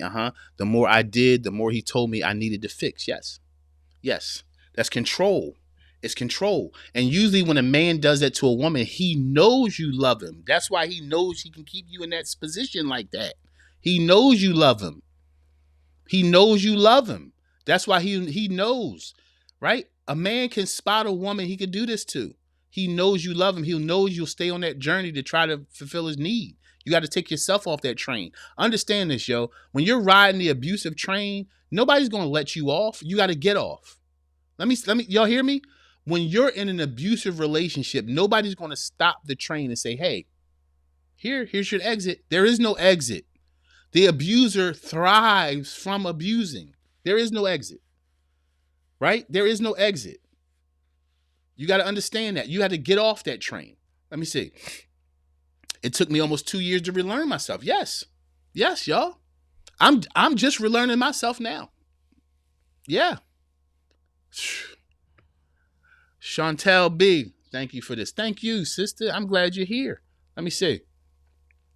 Cicely, I tried to rebuild myself, to what a man wanted and didn't know how I was. It took me 2 years to find. Yeah. See, this is the thing. When you're trying to rebuild yourself in the image of somebody, of something a person wants, this is what the abuser does. The abuser doesn't know what they want. They change what they want. That's what leads to mental illness in abusive relationships, where you're constantly trying to be something they want, and then they move the goalposts, and then you're trying to be something else, and they move the goalposts, and then you're trying to be something else, and they move the goalposts. And as long as they move the goalposts, then you are switching to the point where you don't even know who you are. At that point, you become jelly in the palm of somebody's hand. Let me see. Will counsel, making idols of people, who break your heart to conform to their will, and image after the likeness. Yes, they don't even respect its idolatry of abusers.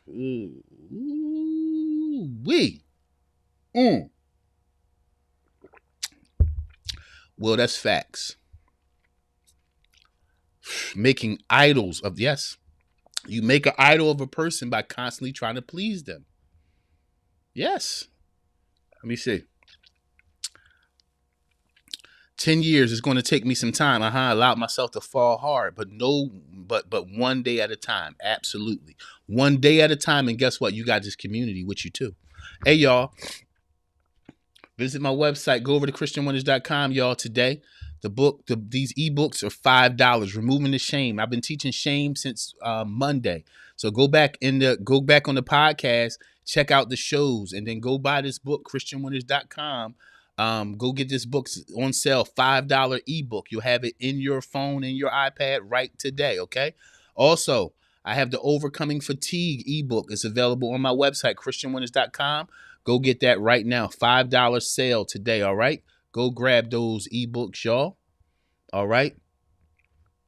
Let me see.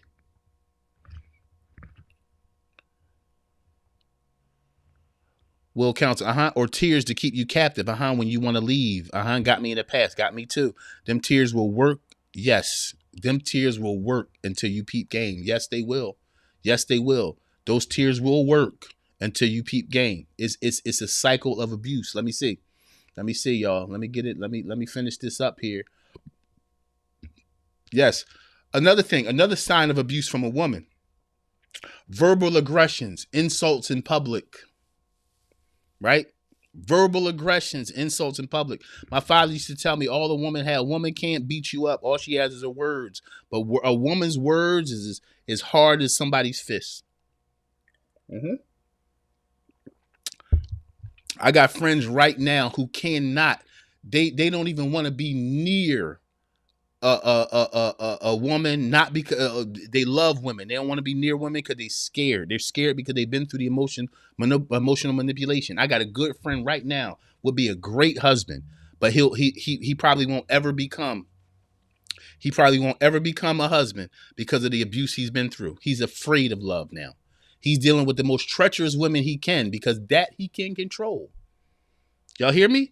That my brother right now, one of my good, very, very good friends, he is very much into like just the wildest women because he is so broken. He can control that situation. He's scared of real love, so he stays with women that he knows he'll never fall in love with because he's been abused by a woman.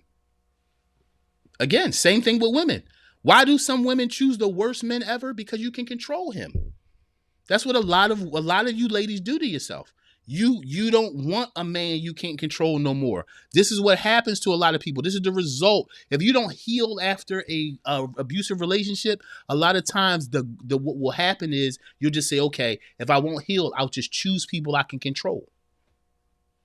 Right? Some of you sisters know what that is. Now you just choose a brother you can control. You choose a brother that needs you. You choose a brother that needs you. Yes, that's how you wind up with a 43-year-old rapper.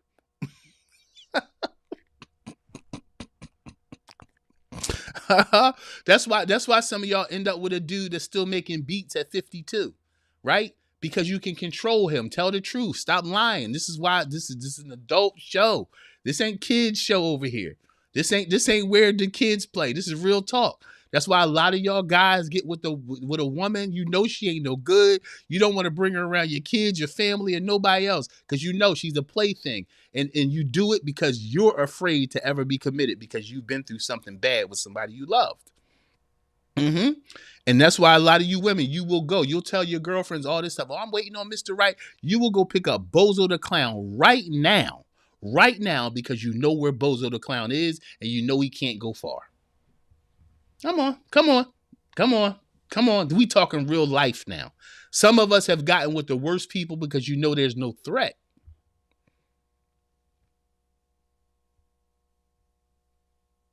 Yep. Yes. Let me see. All right. Let me see who's in the chat. Man, I listen, man. I don't do nothing but tell the truth on the show, y'all. I've been through life. Hey, y'all, listen. Tomorrow's my birthday, y'all. Tomorrow's my birthday. I'm gonna be 45 tomorrow, y'all. Let me pause for the calls right quick. I've been teaching since 6 a.m. What time is it, y'all? God, it's 7:43. Listen, y'all, if y'all been enjoying this show, this is the birthday gift I want.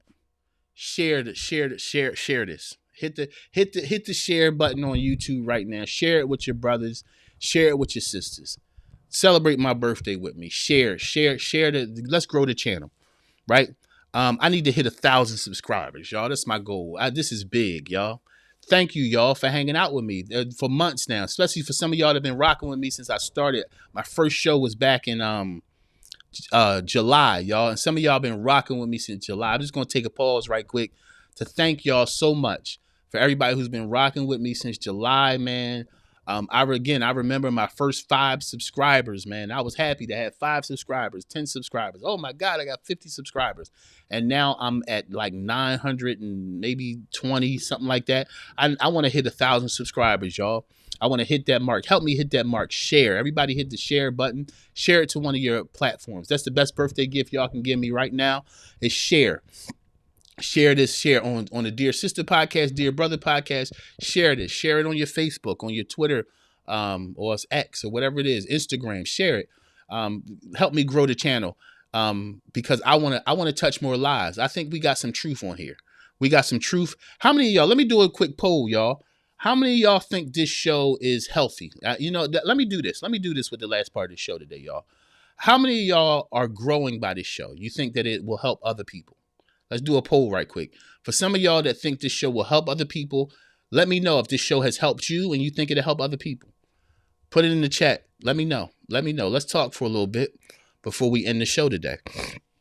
If you got a little time, just throw it in the chat. If you've grown from this podcast, as the Dear Brother podcast, Dear Sister podcast, have you grown from it? If it's helping you grow every morning, let me know.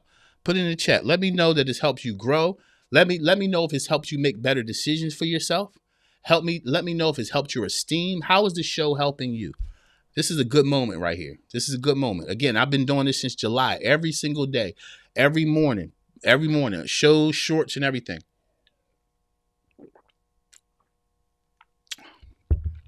Also, while y'all are putting in the show how it's affected your life, let's open up Dear Brother the Advice.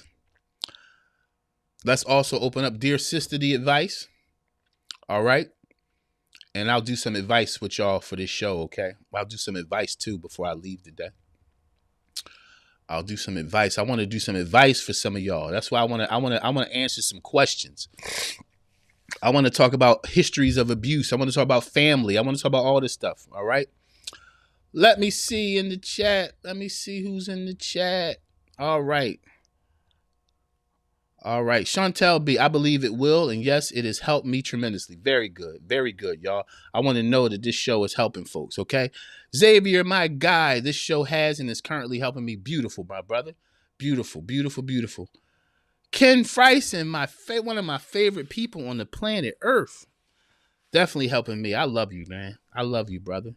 I love you, man. Thank you so much, man. Let me see. Marcia Moore, yes, it helped me be aware and confirm who I am and what I've experienced. It helps others. Absolutely, y'all. Thank you so much, y'all. Hit that like button, y'all. Hit that share button. Do that for my birthday. Celebrate my birthday by sharing the show with some people. 100% healthy, on healing, freedom, and transformation. Oh, goodness. Thank you so much, Tarina. That is brilliant and beautiful. Thank you, my sister. Let me see.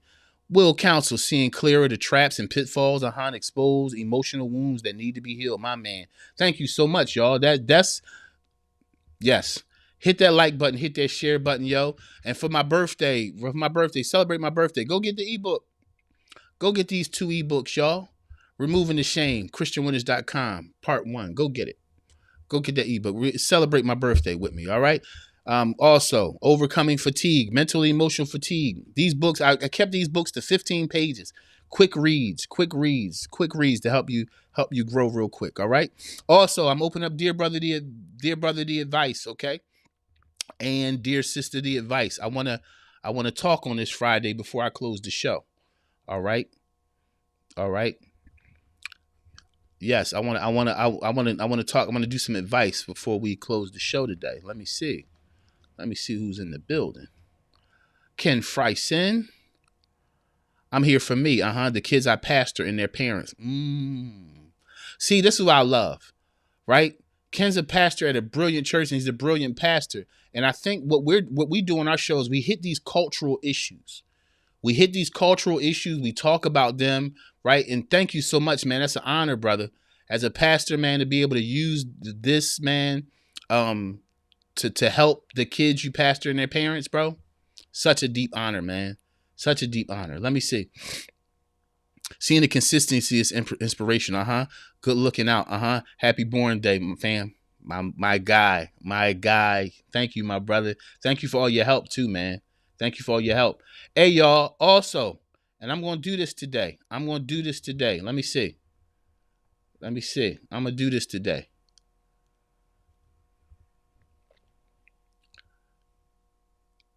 Hey, let me see. Where is it at? Here it is. Captions. Here we go. All right, y'all. See that right there at the bottom of the screen? If the show been helping you, man, sow something so I can keep on doing this work. Right? You can give for my birthday today, y'all. This is your opportunity. I never give y'all opportunity straight up to give. It's right there at the bottom of the screen. Cash App and Venmo. You can hit it right now. Cash App and Venmo. You could be a blessing to my life for all the work I do. Today, I just counseled some teenage kids, man. I'm out here, y'all. I'm out here. I'm doing this full time. This is my full-time life. All I do is serve you guys all over, right? Be a blessing if you want to. You can do it right there if you want to, right at the bottom of the screen. Cash App and Venmo, right? If you have another way you want to be a blessing, you can. That'll be my birthday gift, right? Be my birthday gift. You can give to the work that I do. I'm headed to Nairobi, Kenya for 16 days to speak to men. I just got the call yesterday. I got a call from Nairobi, Kenya, y'all. Right? I was in South America speaking to men a few months ago. I'm going to Nairobi, Kenya, 16 days speaking to men all over the country, all over Kenya. And so we're going to go. Y'all could be a blessing to that right now. Thank you so much, everybody. Let me see. To code. I'm growing every day. It's also calling me to elevate my thought process. That's big. And my spirituality. That's big. And I'm going to tell you, Takoa and everybody else in the room, that's what we need more than anything now, y'all. Spiritual connectiveness. Listen to me clearly. The society we're living in now, you need spiritual connectivity more than ever before. We're living in a chaos society, y'all. We're in a chaos society.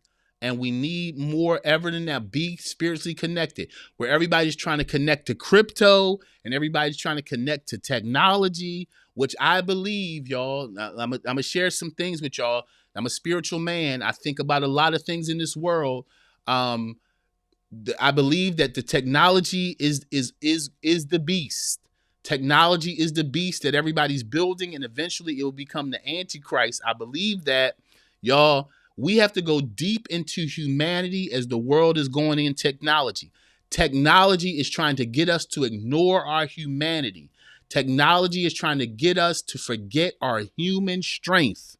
I'm telling you right now, this is a more spiritual thing than you think. This AI movement is getting us not to use our human skills. I'm telling you, we have to reach as deeply into humanity as the world is reaching into technology. It's becoming a god. It's becoming a god. AI and all that is becoming a god, and they're trying to addict us to it. Understand this. AI can't move without humans, right? That's why I believe that AI is ultimately going to become the beast that the Bible talks about, because human beings, we're building it with our intellect. We're building a machine with our intellect that's going to ultimately look to tear us apart, right? And we're becoming codependent upon the machine. That's why you can sit in a room right now with families, fathers. I want y'all to listen to me. When you're in a room with your family, there are times when you make your children put those cell phones away. Bring people back to conversation. Bring people back to human interaction. Start in your house. The greatest thing you can do right now is start in your house to protect your family. Protect your family from this beast of technology. I'm telling y'all right now. I'm telling y'all right now. I'm telling you. Let me see. I've been praying for you to have another platform for years. Oh, yeah, Takoa. You know what, though, sis? For years, I needed to heal. I know, because you listen, you one of my favorite people on the planet Earth. I had to heal, sis. I've been teaching since 14 years old, traveling the country since 16 years old, traveling the world since 25 years old. I needed a break. This thing is, I needed a platform once I got healed. Cause I've been used and abused and used up by a lot of people. That's why when I'm talking about abuse, it's not just relational abuse. I've been abused by people, leaders, people who just used my gift to build their thing. Didn't care nothing about me. Abuse is big. That's why I say when we talk about abuse, we get about family abuse. We can talk about spiritual and religious abuse. Breaking news. I'm going to say this and I'm going to piss everybody off. I don't believe there's such thing as spiritual fathers and mothers. I believe that that's become an abusive standpoint. You know why? Because you can't find it in the scripture. Listen, and I had a spiritual leader, Joseph Scott, since I was 12 years old. He was not my spirit. I have one father. His name is Thomas Winters.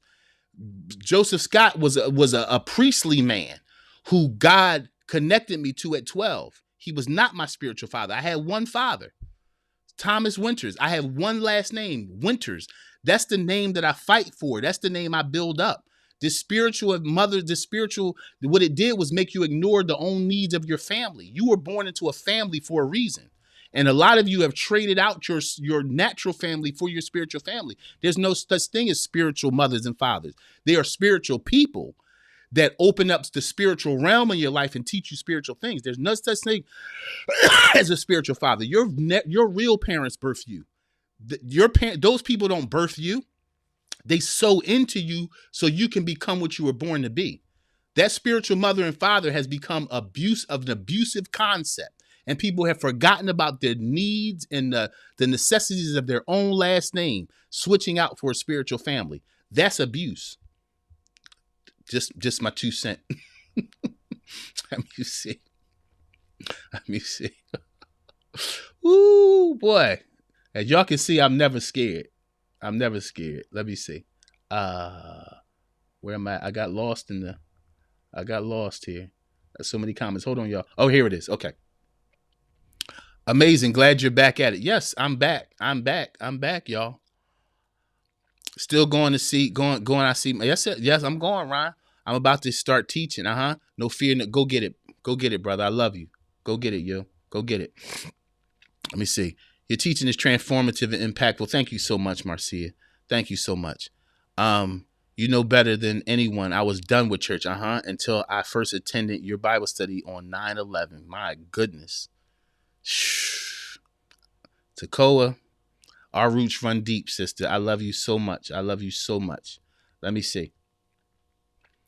Today's conversation showed me that even at my big age, I thought I had it all figured out. I can tell I'm growing due to me not feeling bad about myself. With half the things you said. So proud of you. Absolutely. I was the same way, Takoa. I was done with church until I went to Master Builders. Hey, we back, y'all. And I'm about to launch something physically.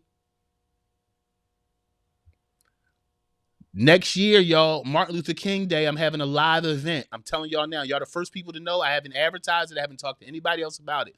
120 Philadelphia, Martin Luther King Day. I'm relaunching a physical meeting with people. I'll be teaching live consistently starting January 20th. Martin Luther King Day. Y'all will see the advertisement. I'm coming back in physical form. I'm restarting it's not a church, but I will be gathering people physically to teach physically right here in my city. All right. 1/20/25. I'm starting it. Let me see. What you say? The time definitely put you in your place. Yeah. Hey. That's what we supposed to do. We are family. Let me see. Sheesh, you're freeing people today. I'm trying, y'all. I had to free myself, y'all. I'm trying. Let me see. Happy early birthday. Thank you so much, Natasha. I so appreciate you, my sister. Let me see. Thank you, Ron. I'll definitely be tuning in. See? It's the community, y'all. It's the community. It's the community. Absolutely, y'all. All right, y'all. I've had a brilliant time with y'all today. We've had a great 2-hour show, y'all. I wanna end it here. Hey, ChristianWinners.com. Go buy a book for my birthday. Go buy a book for my birthday. ChristianWinners.com. Removing the Shame. $5 sale today. Book number 1. I'll be dropping book number 2 and 3 within the next 2 weeks. All right. Overcoming Fatigue. It's available to you right now. Go get it. ChristianWinners.com. $5 sale today. All right. Let me see.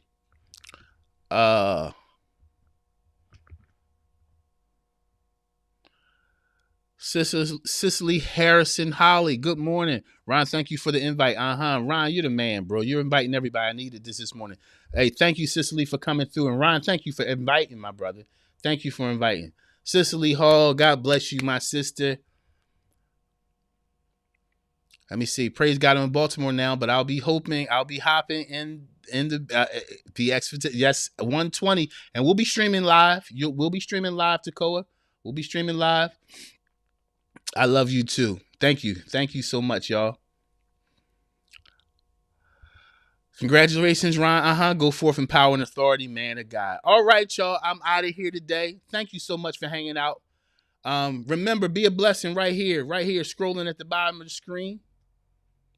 You can throw a cash app at me today, y'all. Throw a cash app for my work that I do. If you've been being blessed for these last couple months, sow into my life for my birthday. My 45th birthday is very big to me. I made it. I should have died at least 3 or 4 times. I'm glad to still be here. You can be a blessing to me right here for my birthday, y'all. Right there at the bottom of the screen. Cash App and Venmo. Master Built number 1. All right. I love y'all dearly. I love y'all greatly. And remember, you matter today. You matter to me. Make sure you matter to you. All right, ladies, you're worth it. Walk like it. Act like it. All right. And like we always say, y'all, end the show with me. Say it with me. Yesterday is history. Tomorrow is a mystery. All you got is right now. What you gonna do with it? What you gonna do about it? Hey, be great today. Happy freaking Friday. And